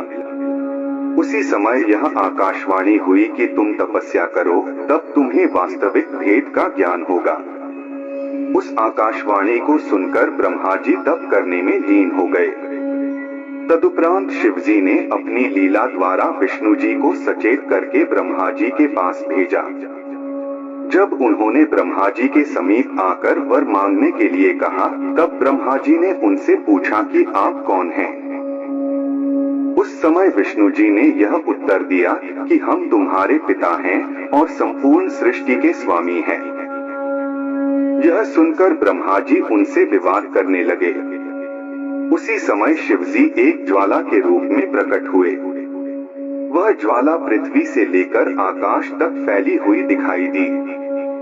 वे दोनों उस ज्वाला के प्रारंभिक तथा अंतिम छोर को जानने के लिए बहुत समय तक भटकते रहे, परंतु जब सफलता न मिली तो उसी कमल पुष्प पर आकर खड़े हो गए। उस समय शिवजी ने प्रसन्न होकर उन्हें अपना दर्शन दिया और यह कहा, हे ब्रह्मा तथा हे विष्णु, अब ब्रह्मा जी सृष्टि को उत्पन्न करने का कार्य करें तथा विष्णु जी उसका पालन करें। इतना कहकर शिवजी अंतर्धान हो गए। शिवजी के अदृश्य हो जाने पर विष्णु जी भी अंतर्धान हो गए। उन्होंने वैकुंठ लोक का निर्माण किया और उसी में निवास करने लगे। तदुपरांत ब्रह्मा जी ने संपूर्ण ब्रह्मांड को उत्पन्न किया। इस सृष्टि में जो 50 कोटि योजन विस्तार के 14 लोक तथा पृथ्वी के ऊपर नीचे 14 भुवन दिखाई देते हैं, वे सब ब्रह्मा जी द्वारा उत्पन्न किए हुए हैं। भगवान सदाशिव स्वयं निर्गुण रूप से सर्वत्र व्याप्त हैं तथा ब्रह्मा, विष्णु और हर उनके सगुण रूप में प्रकट होकर सांसारिक कार्यों को किया करते हैं। शिवजी के स्वरूप 2 प्रकार के कहे गए हैं, पहला अक्षर, दूसरा अक्षर। भगवान सदाशिव निर्गुण तथा सगुण रूप से सब जगह विद्यमान हैं। उनकी महिमा को कोई भी नहीं जान पाता। सभी प्राणियों को यह उचित है कि जब तक निर्गुण रूप का पूरा हाल न जान लें, तब तक सगुण रूप के जानने में लगे रहें। जो भक्त निर्गुण रूप को जान लेता है, उसके संपूर्ण पाप नष्ट हो जाते हैं। जब निर्गुण रूप का ज्ञान प्राप्त हो जाता है, तब जीव के सभी कार्य छूट जाते हैं और उसे संपूर्ण लोक ब्रह्म रूप दिखाई देने लगते हैं। यह ज्ञान अत्यंत कठिन तथा दुर्लभ है। इसे कोई कोई सत्पुरुष ही जान पाते हैं। अनेक जन्मों के अभ्यास द्वारा योगियों को यह ज्ञान बहुत अल्प मात्रा में होता है। एक दिन जब शिवजी ने संसार के कल्याण के निमित्त यह विचार किया कि ब्रह्मा ने हमारी आज्ञा द्वारा सृष्टि को तो उत्पन्न किया, ब्रह्मांड के जीव अपने कर्मों में बंधे रहकर हमारे स्वरूप को किस प्रकार जान सकेंगे, तब उन्होंने यह लीला की कि जिस काशी को उन्होंने अपने त्रिशूल पर उठा रखा था, उसे पुनः पृथ्वी पर स्थापित कर दिया। तदुपरांत उन्होंने अपने लिंग अविमुक्त अर्थात विश्वनाथ को काशी में स्थापित करके यह कहा, काशी हमारा क्षेत्र है, अस्तु यह कभी प्रलयकाल में भी नष्ट नहीं होगा। इसकी उत्पत्ति हमारे अंश से हुई है, इसलिए यह हमें अत्यंत प्रिय है। जो मनुष्य इस काशी के दर्शन करेंगे वे आवागम से छूट जाएंगे, और जो यहाँ की यात्रा करेंगे वे परम पद को प्राप्त हुआ करेंगे। जब हम समय पाकर प्रलय किया करेंगे, उस समय इस काशी को अपने त्रिशूल पर उठाकर बचा लिया करेंगे। तदुपरांत जब ब्रह्मा पुनः सृष्टि को उत्पन्न करेंगे, तब हम इसे फिर उसी स्थान पर स्थित कर दिया करेंगे। अब तुम इस काशी में निवास करके यहाँ की रक्षा करो। भगवान सदाशिव ने विश्वनाथ लिंग से यह कहकर उन्हें काशी सहित मृत्यु लोक में लाकर स्थापित कर दिया। तभी से यह काशी पापों को नष्ट करने वाली प्रसिद्ध है। विश्वनाथ ज्योतिर्लिंग समस्त प्राणियों को भवसागर से पार उतारा करता है। उस स्थान पर मुक्ति दासी के समान निवास किया करती है। जो मनुष्य किसी भी प्रकार मोक्ष प्राप्त करने योग्य नहीं है, उन्हें भी काशी मुक्ति प्रदान करती है। भगवान सदाशिव की आज्ञानुसार काशी संपूर्ण दुखों को नष्ट करने में कुल्हाड़ी के समान है। उस कोशी को पाकर विश्वनाथ जी भी अत्यंत प्रसन्न हुए तथा संपूर्ण संसार सनाथ हो गया। जब विश्वनाथ जी काशी सहित लिंग रूप में प्रकट हुए, तब ब्रह्मा जी तथा विष्णु जी अपने गणों सहित शिव नाम का उच्चारण करते हुए उस स्थान पर जा पहुँचे। सब देवता, दिक्पाल, सनकादिक तथा रिद्धि सिद्धियों सहित इंद्र भी वहां जा पहुँचे। तब सब लोगों ने बड़ा उत्सव करके सुख प्राप्त किया और उस विश्वनाथ लिंग की पूजा की। तदुपरांत जब सब लोगों ने मिलकर स्तुति की, उस समय शिवजी ने अत्यंत प्रसन्न होकर उन्हें अपना दर्शन दिया। शिवजी का वह स्वरूप अत्यंत सुंदर तथा चतुर्भुजी था। उनके संपूर्ण गौर शरीर पर श्वेत भस्म लगी हुई थी और प्रत्येक अंग सुडौल थे। भगवान सदाशिव के उस स्वरूप को देखकर सब लोग कृतार्थ हो गए। तदुपरांत सबने उन्हें प्रणाम करते हुए यह स्तुति की, हे प्रभु, आप इस काशीपुरी में सदैव स्थित रहें तथा यह क्षेत्र अविमुक्त के नाम से प्रसिद्ध हो। आपका यह विश्वनाथ नामक लिंग सबसे श्रेष्ठ तथा पूर्ण अंश संयुक्त है, अस्तु यह यहाँ पर सदैव स्थित रहे। सब लोगों की इस प्रार्थना को सुनकर शिवजी ने एवंस्तु कहा। शक्ति तथा नंदी ने भी सबकी इस प्रार्थना को स्वीकार किया। वह ज्योतिर्लिंग विश्वेश्वर, विश्वनाथ तथा अविमुक्त नाम से संसार में प्रसिद्ध है। उसका दर्शन, पूजन एवं स्मरण करने से संपूर्ण मनोकामनाएं सिद्ध होती हैं। तीनों लोकों में काशीपुरी के समान न तो कोई दूसरी पुरी है और न विश्वनाथ लिंग के समान अन्य कोई लिंग है। ओम नमः शिवाय। 8वां ज्योतिर्लिंग है त्र्यंबकेश्वर। गौतम ऋषि शिवजी के परम भक्त थे।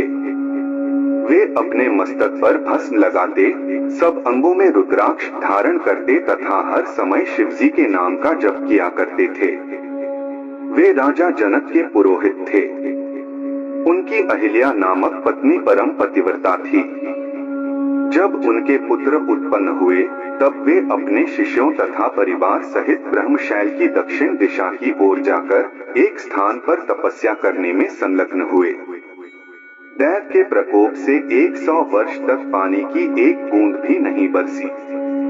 इससे संसार के सभी प्राणी व्याकुल हो गए। कोई भी वृक्ष हरा न रहा। गर्मी बढ़ जाने के कारण अधिकांश जीव जलकर भस्म हो गए। ऋषिमुनि योग धारण करके अपनी स्त्रियों सहित किसी प्रकार समय व्यतीत करने लगे।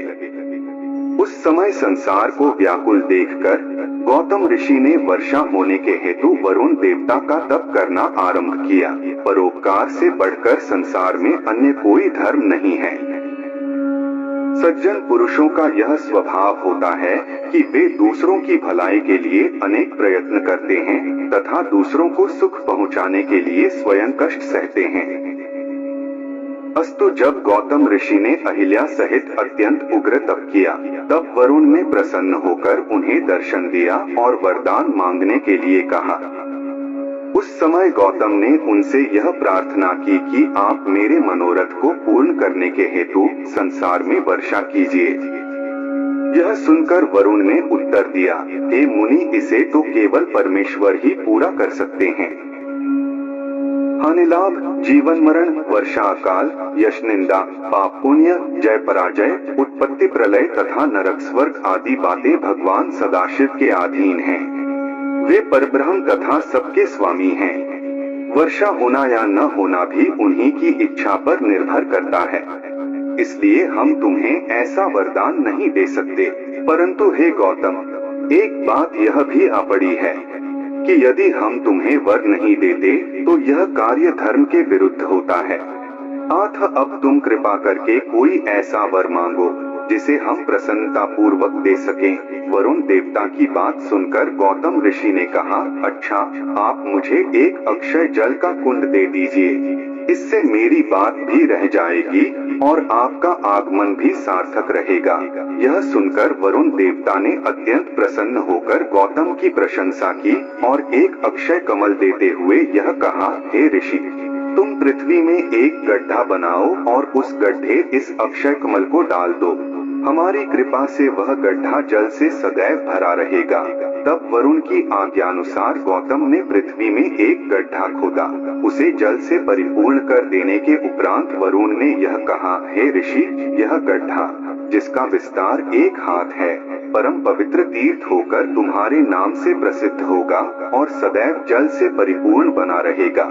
जो लोग इस तीर्थ की सेवा करेंगे उन्हें संपूर्ण मनोरथों की प्राप्ति होगी।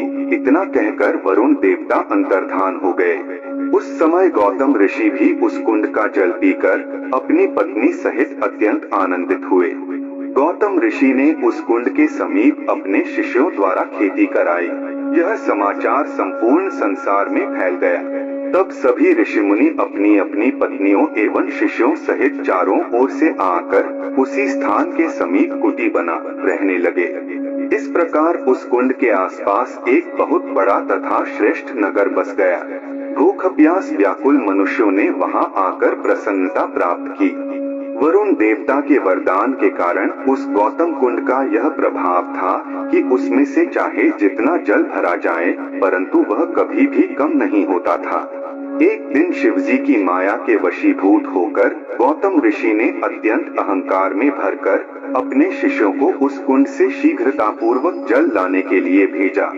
जिस समय गौतम के शिष्य उस कुंड के तट पर पहुँचे, उसी समय मुनियों की अन्य स्त्रियां भी अपने मस्तक पर घड़े रखे हुए वहां आ पहुंची। उन्होंने गौतम के शिष्यों से यह कहा कि पहले हम पानी भर लें, तब तुम बाद में भर लेना। यह सुनकर गौतम के शिष्य बिना पानी भरे ही अहिल्या के पास लौट गए और उनसे यह कहने लगे कि मुनियों की स्त्रियों ने हमें पानी नहीं भरने दिया है। तब अहिल्या उन शिष्यों को साथ लिए कुंड पर जा पहुंची और खड़े होकर अपने सामने शिष्यों से जल भरवाकर घर को लौट आई। यह दशा देखकर मुनियों की पत्नियां अत्यंत क्रुद्ध हो बिना पानी लिए ही अपने घर लौट गईं और अपने पतियों को रो रो कर झूठी सच्ची बातें मिलाकर सब हाल सुनाने लगी। स्त्रियों का तो स्वभाव ही झूठ बोलने का होता है। स्त्री को विष से भी अधिक भयानक समझना चाहिए। इसका प्रत्यक्ष प्रमाण यह है कि शिवजी हलाहल विष पीकर भी सदैव जागते रहते हैं, परंतु विष्णु स्त्री के मोह में पड़कर सो जाया करते हैं। राजा दशरथ को ही देखो, उन्होंने स्त्री के अधीन होकर रामचंद्र जैसे अपने लड़के को घर से निकाल दिया।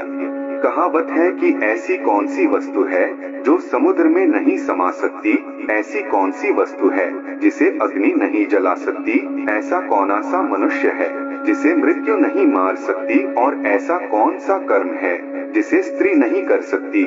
तब उन स्त्रियों की बात सुनकर ऋषि मुनियों ने अत्यंत क्रुद्ध होकर गौतम को कष्ट पहुंचाने का निश्चय किया। फिर वे इसी उद्देश्य से गणपति का पूजन करने लगे।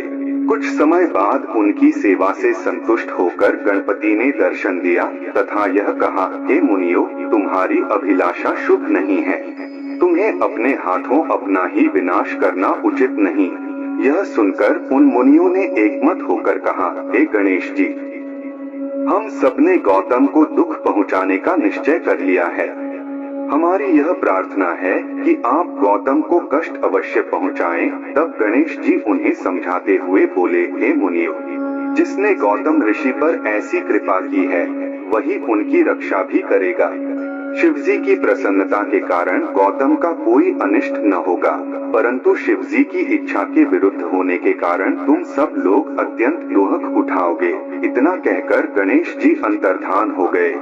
फिर वे अत्यंत दुर्बल गौ का स्वरूप धारण कर गौतम के खेत को चरने लगे। संयोगवश उसी समय गौतम भी अपने खेत के समीप जा पहुँचे। जब उन्होंने गौ को खेत धरते हुए देखा तो उसे एक तिनके द्वारा बाहर निकालने का प्रयत्न करने सके, परंतु उस तिनके का स्पर्श पाते ही वह गौ इस प्रकार पृथ्वी पर गिर पड़ी जैसे किसी ने उसके ऊपर वज्र का प्रहार कर दिया हो।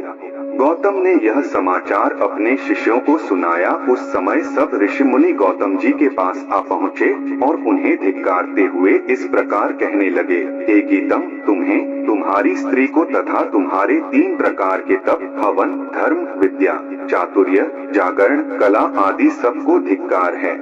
तुमने गौ की हत्या की है। यदि तुम यहाँ रहोगे तो कोई देवता और पितर अपना भाग लेने नहीं आएंगे। इसी प्रकार उन मुनियों की पत्नियों ने भी अहिल्या से बहुत दुर्वचन कहे। तदुपरांत उन सब ने मिलकर यह निश्चय किया कि आज से कोई भी गौतम का मुख न देखे। फिर उन्होंने गौतम, अहिल्या तथा गीतम के शिष्यों को कंकड़ मारना आरंभ कर दिया और उन्हें अपने स्थान से निकाल दिया। उस समय गौतम ने बहुत प्रकार से विनती करते हुए उन ऋषि मुनियों से कहा, हे महानुभावों, हम यहाँ से चले जाते हैं। फिर गौतम और अहिल्या अपने शिष्यों सहित वहाँ से हटकर 1 कोस की दूरी पर जाकर रहने लगे। उस समय गौतम ने यह विचार किया कि जब तक गौहत्या का पाप नहीं छूट जाएगा तब तक न तो किसी को हम छुएंगे और न देवता, पितर आदि का ही कुछ कर्म करेंगे। यदि कोई मनुष्य धोखे से उधर आ निकलता तो वह अपने मुख को कपड़े से ढांककर उन्हें कंकड़ मारता था। उस समय वे अत्यंत व्याकुल होकर रुदन करने लगते थे। इस प्रकार जब 15 दिन व्यतीत हो गए तब गौतम उन्हीं ऋषि मुनियों की शरण में गए और दूर खड़े होकर प्रणाम स्तुति करने के उपरांत हाथ जोड़ इस प्रकार कहने लगे, हे ऋषि मुनियों, अब आप मुझ पर दया करके वह उपाय बताइए जिससे मेरा यह पाप नष्ट हो जाए। गौतम के इन करुण वचनों को सुनकर उन ऋषियों के हृदय में दया का संचार हुआ।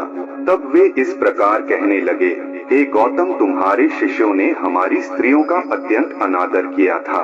फिर तुम्हारी पत्नी अहिल्या ने भी बहुत उपद्रव मचाया था।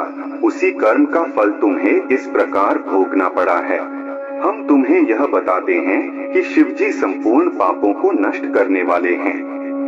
तुम सर्वप्रथम 3 दिन तक पृथ्वी पर भ्रमण करते हुए अपने पाप को उच्च स्वर से कहते फिरो।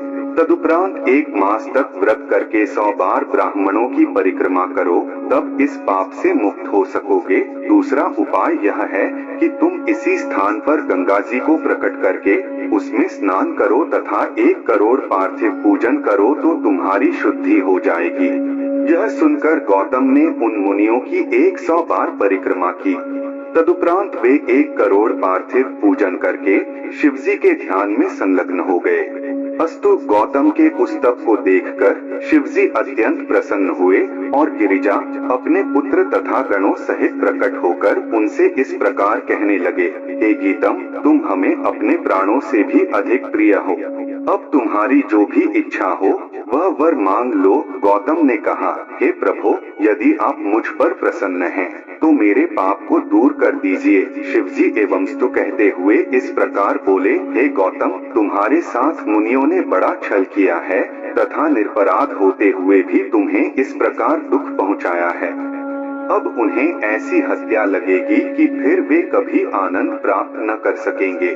यह सब ब्राह्मण मिथ्या शास्त्र को धारण करने वाले होंगे, क्योंकि जो प्राणी हमारे भक्तों को दुख पहुंचाता अथवा उनकी निंदा करता है उसे कभी भी आनंद प्राप्त नहीं करता। यह सुनकर गौतम ऋषि ने हाथ जोड़कर कहा, हे प्रभु, इन मुनियों ने मेरे साथ कोई बुराई नहीं की। सच पूछा जाए तो इन्हीं की युक्ति पर चलने से मुझे आपके दर्शन प्राप्त हुए हैं। गौतम के इन विनम्र वचनों को सुनकर शिवजी अत्यंत प्रसन्न होकर बोले, अब तुम्हें जिस वर की इच्छा हो वह और मांग लो। यह सुनकर गौतम ने कहा, हे प्रभु, आप मुझे गंगा जी प्रदान करने की कृपा करें। यह सुनकर शिवजी ने अपने मस्तक से गंगा जी को उतारकर गौतम ऋषि को दे दिया। गंगा जी को देखकर गौतम ऋषि अत्यंत प्रसन्न हुए। फिर उन्होंने स्त्री स्वरूपा गंगा जी को प्रणाम करते हुए यह कहा, हे मातेश्वरी, आप मेरे ऊपर कृपा करके मुझे शुद्धता प्रदान करें। तभी शिवजी ने भी गंगा जी से इस प्रकार कहा, हे गंगे, तुम गौतम को अपना सेवक समझकर इसके पापों को दूर कर दो। शिवजी की आज्ञा सुनकर गंगा जी ने उत्तर दिया, हे प्रभु, आप मुझे जो आज्ञा दे रहे हैं उसका तो मैं पालन करूंगी, परंतु मैं गौतम को कुल सहित पवित्र करने के उपरांत फिर अपने स्थान को लौट जाऊंगी। शिवजी बोले, हे गंगे, हमारी यह अभिलाषा है कि जब तक वैवस्वत मनवंतर का प्रारंभ न हो उस समय तक तुम यहीं स्थित रहो। इस प्रकार शिवजी ने जब गंगा जी से बहुत कुछ कहा तथा गौतम ने भी उनकी बहुत स्तुति की, उस समय गंगा जी ने यह उत्तर दिया, हे कैलाशपति, यदि मेरी महिमा यहाँ बहुत हो और आप गिरिजा तथा अपने गणों सहित मेरे तट पर निवास करना स्वीकार करें तो मैं वैवस्वत मनवंतर के प्रारंभ तक यहीं बनी रहूंगी। परंतु जिन ब्राह्मणों ने गीतम को दुख पहुंचाया है उन्हें मैं पवित्र नहीं करूंगी। गंगा जी की इस बात को शिवजी ने मान लिया। उसी समय ब्रह्मा जी, विष्णु जी तथा अन्य सब देवता शिवजी को वहां विराजमान जानकर उस स्थान पर जा पहुँचे। संपूर्ण तीर्थ तथा क्षेत्र भी अपने अपने स्वरूप धारण कर वहां आ गए। तब सबने शिवजी एवं गंगा जी की बहुत प्रकार से सेवा तथा प्रशंसा की। उस समय सबकी स्तुति सुनकर शिवजी ने प्रसन्न होकर वरदान मांगने के लिए कहा। तब सबने उनसे यह प्रार्थना की कि आप अर्धांगी रूप से गंगा जी सहित यहीं विराजमान रहें। उस समय गंगा जी ने सबको संबोधित करते हुए कहा, हे देवताओं, यदि तुम हमें सर्वोपरि समझो तो हम शिवजी सहित यहीं निवास करेंगी। इस बात को सभी लोगों ने स्वीकार किया और बोले, हे गंगे, जिस समय सिंह राशि के बृहस्पति होंगे वह समय आपकी महिमा के लिए तीनों लोकों में प्रसिद्ध होगा। 12 वर्षों के बाद वह समय आने पर हम सब लोग यहाँ आकर स्नान करेंगे तथा शिवजी के दर्शन करके अपने पापों को नष्ट करेंगे। उस दिन से जब सिंह राशि पर बृहस्पति आते हैं तब सब देवता और ऋषि मुनियों सहित ब्रह्मा जी तथा विष्णु जी वहां जाकर गंगा में स्नान करते हैं एवं शिवजी का पूजन करते हैं। सभी क्षेत्रों में गौतमी गंगा अत्यंत पवित्र है। इसी प्रकार त्रयंबक ज्योतिर्लिंग भी संपूर्ण मनोरथों को प्रदान करने वाला है। ओम नमः शिवाय। 9वां ज्योतिर्लिंग है वैद्यनाथ। उनका दर्शन, स्पर्श एवं पूजन करने से अत्यंत आनंद प्राप्त होता है। वे संसार में धन, स्त्री, पुत्र आदि की प्रसन्नता एवं परलोक में मोक्ष प्रदान करने वाले हैं। ब्रह्मा जी के पुत्र पुलस्त्य द्वारा विश्रवा नामक एक पुत्र उत्पन्न हुआ। उसके 3 विवाह हुए। विश्रवा की पहली पत्नी के गर्भ से शिवजी के मित्र धनपति कुबेर का जन्म हुआ। दूसरी पत्नी द्वारा रावण तथा कुंभकर्ण नामक 2 लड़कों का जन्म हुआ तथा तीसरी पत्नी द्वारा विभीषण नामक हरिभक्त का जन्म हुआ। इन चारों बालकों में रावण अत्यंत बलवान तथा स्वतंत्र था। उसका बल तथा यश तीनों लोकों में प्रसिद्ध है। एक बार रावण ने कैलाश पर्वत पर पहुंचकर शिवजी की तपस्या की, परंतु तप करते हुए बहुत समय व्यतीत हो जाने पर भी शिवजी उस पर प्रसन्न न हुए। तब रावण उस स्थान से हटकर तपस्या करने के हेतु हिमालय पर्वत पर गया। वहां वह पर्वत की दाहिनी ओर एक स्थान पर बैठकर पुनः उग्र तप करने में प्रवृत्त हुआ, परंतु तब भी शिवजी ने उसे दर्शन देने की कृपा नहीं की। यह देखकर रावण अत्यंत चिंतित हो मन ही मन अपने को धिक्कारता हुआ इस प्रकार कहने लगा, मेरे इस अपार बल तथा शरीर को धिक्कार है, जो बहुत देर तक अपने को धिक्कारने के उपरांत उसने हवन करना आरंभ किया। जब उससे भी शिवजी प्रसन्न न हुए, तब रावण ने यह निश्चय किया कि अब मुझे अपना शरीर अग्नि की भेंट देना चाहिए। वह अपने 10 मस्तकों में से एक मस्तक को काटकर अग्नि में हवन करने लगा। जब वह 9 मस्तक काट चुका और 10वें मस्तक को भी काटने के लिए उद्यत हुआ, उस समय शिवजी प्रसन्न होकर उसके सम्मुख प्रकट हो गए और हाथ पकड़कर वर मांगने के लिए कहने लगे। शिवजी ने रावण के सभी मस्तकों को पुनः कटे हुए स्थान पर स्थित कर दिया तथा प्रसन्न होकर वर मांगने के लिए कहा। उस समय रावण ने अत्यंत आनंद मग्न हो हाथ जोड़कर प्रार्थना करते हुए यह कहा, हे प्रभु, मैं अत्यंत पराक्रमी होना चाहता हूँ तथा यह चाहता कि आप मेरे नगर में चलकर निवास करें। यह सुनकर शिवजी ने उत्तर दिया, हे रावण, तुम हमारे लिंग को उठाकर ले जाओ तथा इसका पूजन किया करो, परंतु यदि तुमने इस लिंग को मार्ग में कहीं रख दिया तो यह वहीं पर स्थित हो जाएगा और तुम्हारे साथ नहीं जाएगा। रावण इस बात को स्वीकार करते हुए बोला, हे प्रभु, आप 2 रूपों में विभाजित हो जाइए, तब मैं आपको कावड़ में उठाकर अपने नगर में ले जाऊंगा। यह सुनकर शिवजी ने अपने 2 लिंग स्वरूप धारण किए। रावण उन दोनों शिवलिंगों को कावड़ में दोनों ओर रखकर ले चला। जब वह कुछ दूर आगे निकल आया, तब शिवजी ने यह चरित्र किया कि रावण को लघुशंका करने की इच्छा हुई। उस समय रावण अत्यंत व्याकुल हुआ और यह सोचने लगा कि यदि कोई व्यक्ति यहाँ मिल जाए और कुछ देर के लिए इस कावड़ को उठाए रहे तो मैं लघुशंका निवारण कर लूं। उसी समय वहां उसे एक गौ चराने वाला दिखाई दिया। रावण ने उससे यह प्रार्थना की कि तुम कुछ देर के लिए इस कावड़ को अपने कंधे पर उठाए रहो, जिससे मैं लघुशंका कर लूं। यह सुनकर चरवाहे ने उत्तर दिया, हे रावण, मैं 2 घड़ी तक इस कावड़ को लिए रहूंगा, परंतु इस समय के भीतर ही यदि तुमने कावड़ को न ले लिया तो मैं इसे पृथ्वी पर रख दूंगा। रावण ने अहीर की यह बात स्वीकार कर ली। तदुपरांत वह उसे कावड़ देकर स्वयं लघुशंका करने बैठ गया। उस समय शिवजी ने अहंकार को नष्ट करने वाली अपनी माया को प्रकट करके रावण का मूत्र इतना अधिक बढ़ाया कि उससे एक तालाब भर गया। उधर वह कावड़ भी इतनी अधिक भारी हुई कि चरवाहा उसे अधिक देर तक उठाए न रह सका तथा उसे पृथ्वी पर रखकर चला गया। पृथ्वी पर रखे जाते ही वे दोनों लिंग अपने अपने स्थान पर दृढ़ता पूर्वक जम गए। तदुपरांत जब रावण लघुशंका करके उठा और उनके समीप आकर कावड़ को उठाने का प्रयत्न करने लगा, तो वे बल लगाने पर भी अपने स्थान से नहीं हटे। यह देखकर रावण निराश हो अपने अंगूठे द्वारा उन दोनों लिंगों को पृथ्वी में दबाकर लौट आया। उसी समय से वे दोनों लिंग अपने अपने स्थान पर स्थित हैं। जो लिंग कावड़ के अगले भाग में था, वह गोकर्ण क्षेत्र में स्थित होकर चंद्रभाल के नाम से प्रसिद्ध हुआ। उसकी महिमा का वर्णन पहले किया जा चुका है। जो लिंग कावड़ के पिछले भाग में था, वह बैद्यनाथ के नाम से संसार में प्रसिद्ध हुआ, जो चिताभूमि में स्थित है।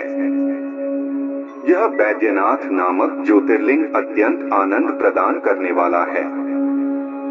जब रावण उन लिंगों को छोड़कर चला गया, तब विष्णु जी, ब्रह्मा जी तथा अन्य सब देवताओं ने उन स्थानों पर पहुंचकर शिवलिंगों की पूजा की। तदुपरांत उन्होंने वैद्यनाथ जी की स्तुति करते हुए इस प्रकार कहा, हे प्रभु, आप हम सबके ऊपर प्रसन्न हो तथा हमें अपना दर्शन देकर कृतार्थ करने की कृपा करें। इस प्रार्थना को स्वीकार कर शिवजी उस लिंग द्वारा उसी समय प्रकट हुए तथा वर मांगने के लिए कहने लगे। उस समय सबने उनकी अत्यंत प्रार्थना करते हुए यह कहा, हे स्वामी, आप हम लोगों को अपनी भक्ति प्रदान करें तथा कृपा पूर्वक सदैव यहीं स्थित रहे।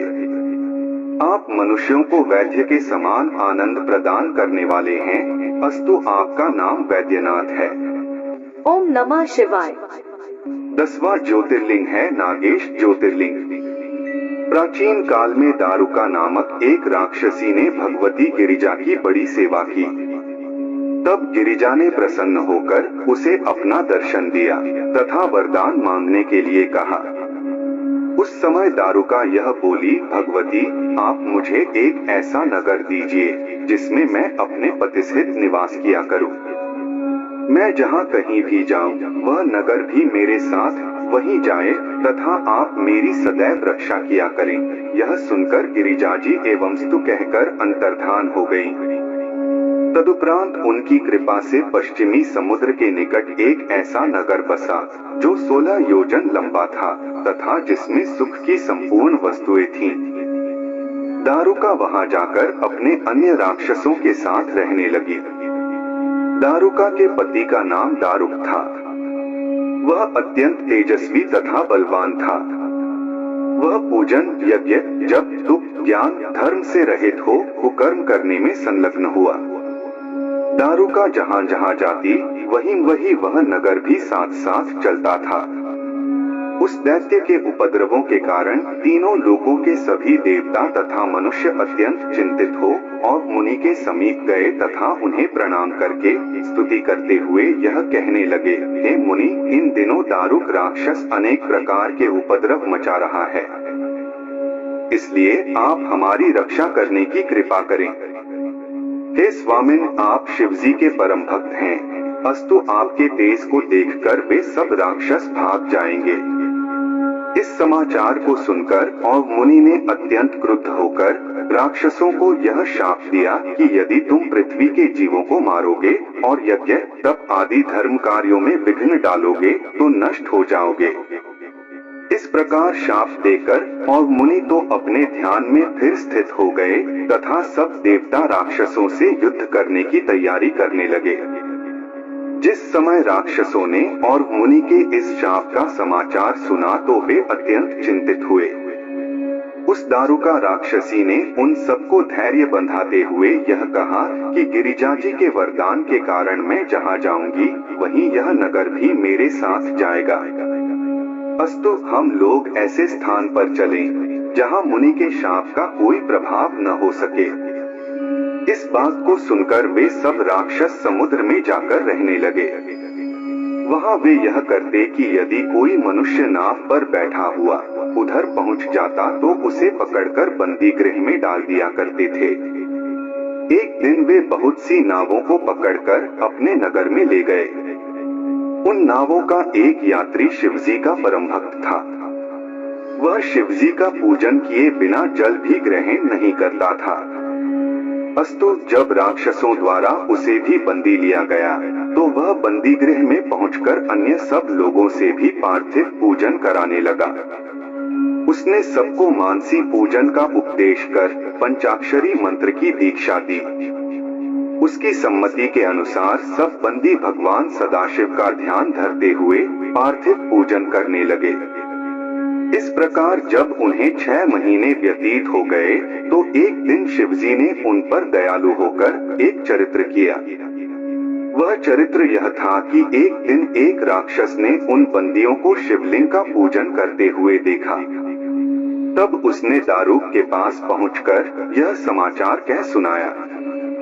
दारुक इस वृत्तांत को सुनते ही बंदियों के पास आया और शिवजी के भक्त को भय दिखाते हुए यह कहने लगा कि मुझे सत्य बता कि तू यहाँ बैठकर कौन सा कर्म कर रहा है। यदि तूने मुझे नहीं बताया तो मैं तुझे जान से मार डालूंगा। यह सुनकर जब उस शिव भक्त ने कुछ भी बताने से मना किया, तब दारुक ने अपने राक्षसों को यह आज्ञा दी कि तुम इस मूर्ख को मार डालो।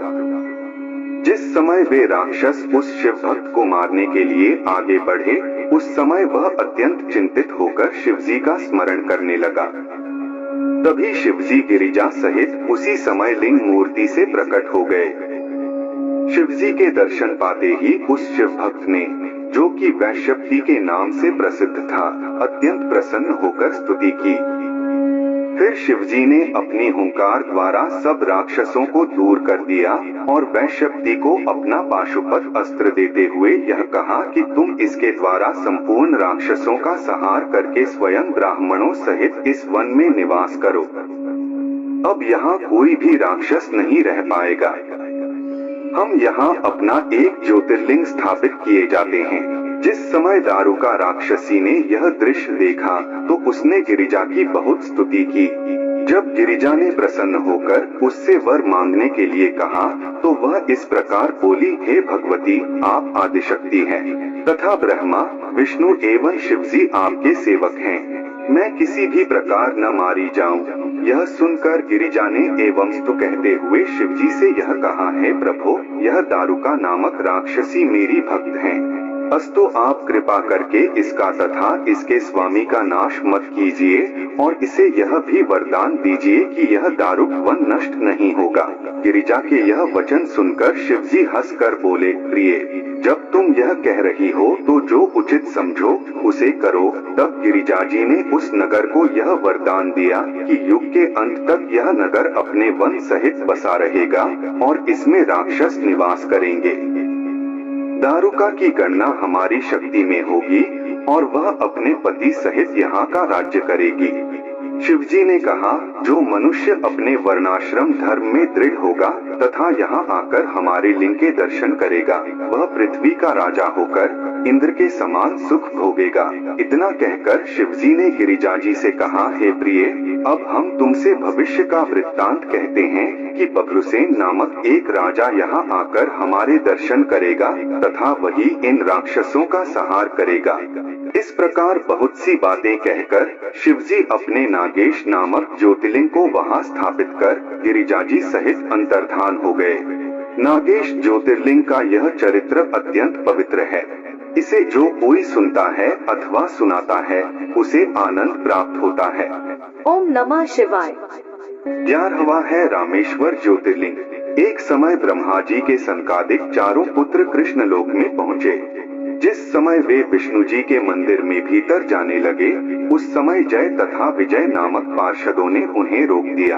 तब संकादिक के शाप के कारण उन्हें 3 जन्म तक दैत्य बनकर पृथ्वी पर जन्म लेना पड़ा। वे पहले जन्म में हिरण्याक्ष तथा हिरण्यकशिपु के नाम से उत्पन्न हुए और विष्णु जी के हाथ से मारे गए। तदुपरांत दूसरे जन्म में वे रावण और कुंभकर्ण बनकर उत्पन्न हुए। रावण ने शिवजी की सेवा करके तीनों लोकों को जीत लिया, परंतु जब नारद ने उसे मोहित कर दिया तब वह कैलाश पर्वत को उखाड़ने के लिए जा पहुंचा। उस समय शिवजी ने उसे यह शाप दिया कि हमारे ही समान एक दूसरा मनुष्य तेरे इस अहंकार का नाश करेगा। उस शाप के कारण रावण धर्म के विरुद्ध आचरण करने लगा। तब देवताओं एवं ऋषियों की प्रार्थना पर विष्णु जी ने रामचंद्र का अवतार लिया। जब रामचंद्र जी सीता और लक्ष्मण सहित वनवास पर थे, रावण सीता जी को हर ले गया। तब वन में दुखी भटकते हुए रामचंद्र जी अगस्त मुनि के समीप जा पहुँचे। तब अगस्त मुनि ने उन्हें शिवजी जाने का और उनके पूजन का उपदेश किया। अगस्त मुनि के उपदेशानुसार रामचंद्र जी ने अपने संपूर्ण शरीर में भस्म मलि तथा रुद्राक्ष धारण किए। फिर वे लक्ष्मण को रक्षा के निमित्त द्वार पर बैठाकर वेद में वर्णित शिव सहस्र नाम का जप करने लगे। रामचंद्र के उस तप से प्रसन्न हो शिवजी ने दर्शन दिया तथा उन्हें अपनी गोद में बैठाकर यह कहा, हे रामचंद्र, हम तुमसे अत्यंत प्रसन्न हैं।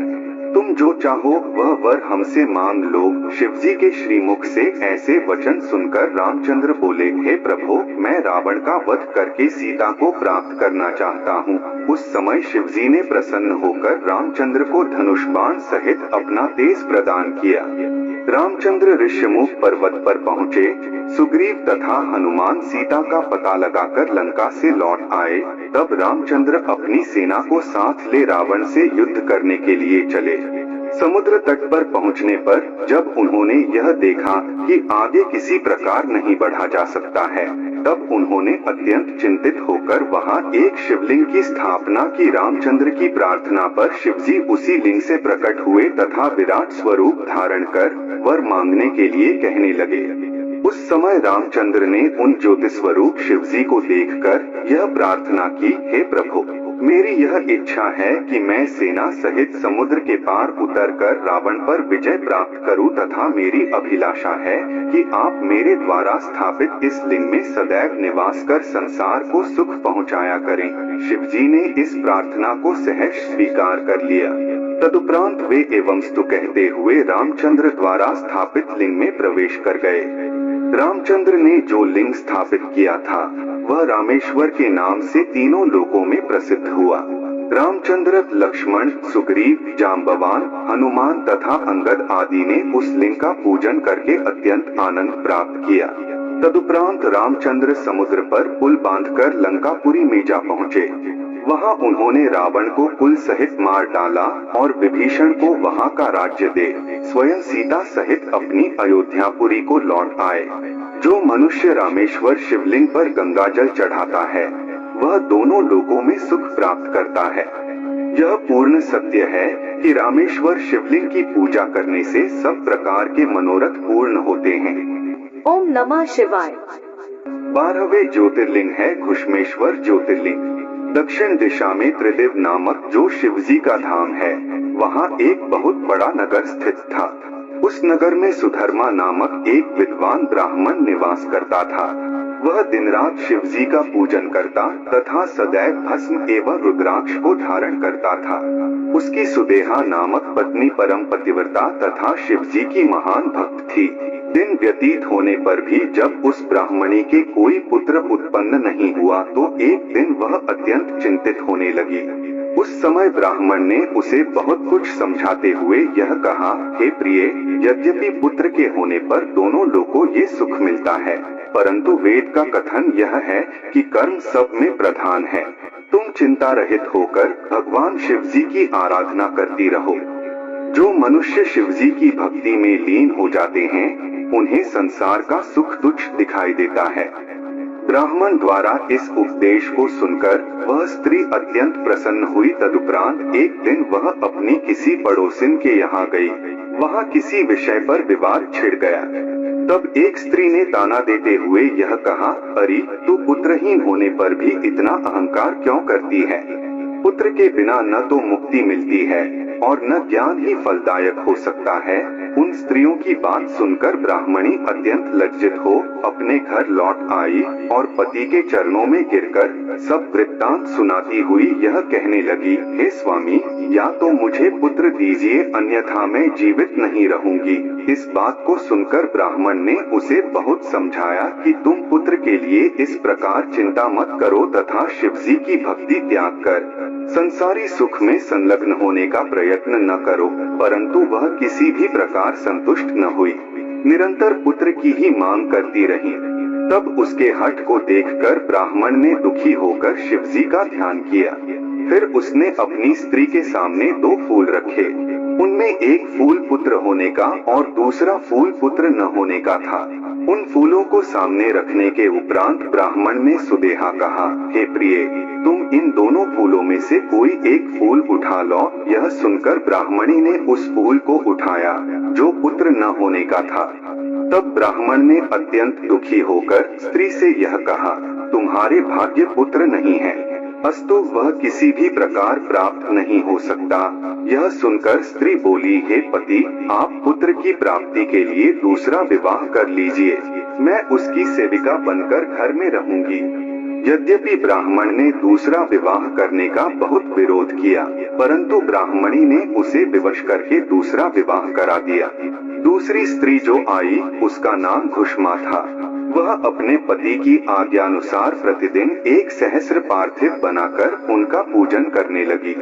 इस प्रकार जब कुछ समय व्यतीत हुआ तो शिवजी की कृपा से उसने एक पुत्र को जन्म दिया। उस बालक के होने पर ब्राह्मण तथा उसकी दोनों पत्नियों को अत्यंत आनंद हुआ। यथाविधि जातकर्म आदि करने के उपरांत बहुत उत्सव मनाए गए। जब घुष्मा ने पुत्र को जन्म दिया तो सब लोग उसकी प्रशंसा करने लगे। उसके विपरीत ब्राह्मण की पहली पत्नी सुदेहा की सर्वत्र निंदा होने लगी। तब वह अपनी सौत के पुत्र को स्नेह करने के स्थान पर घृणा करने लगी और उसे देख देख कर जलने लगी। वह उसे खूब मारने तथा अनेक प्रकार के कष्ट पहुंचाने लगी। यद्यपि ब्राह्मण अपनी दोनों पत्नियों को एक दृष्टि से देखता था और घुष्मा भी यह कहती थी कि यह पुत्र मेरा नहीं अपितु तुम्हारा ही है, परंतु फिर भी सुदेहा का दुख दूर नहीं होता था। सोतिया डाह महाभयानक कहा गया है।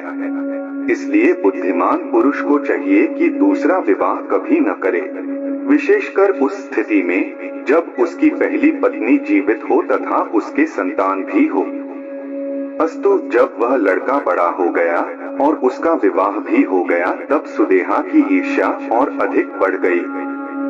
यद्यपि उस लड़के की पत्नी सुदेहा की अधिक सेवा किया करती थी तो भी वह उसके प्रति निरंतर कठोर वचनों का ही प्रयोग किया करती थी। अंत में एक दिन सुदेहा ने यह विचार किया, जब तक मैं इस लड़के को मार नहीं डालूंगी तब तक मेरा दुख दूर नहीं होगा।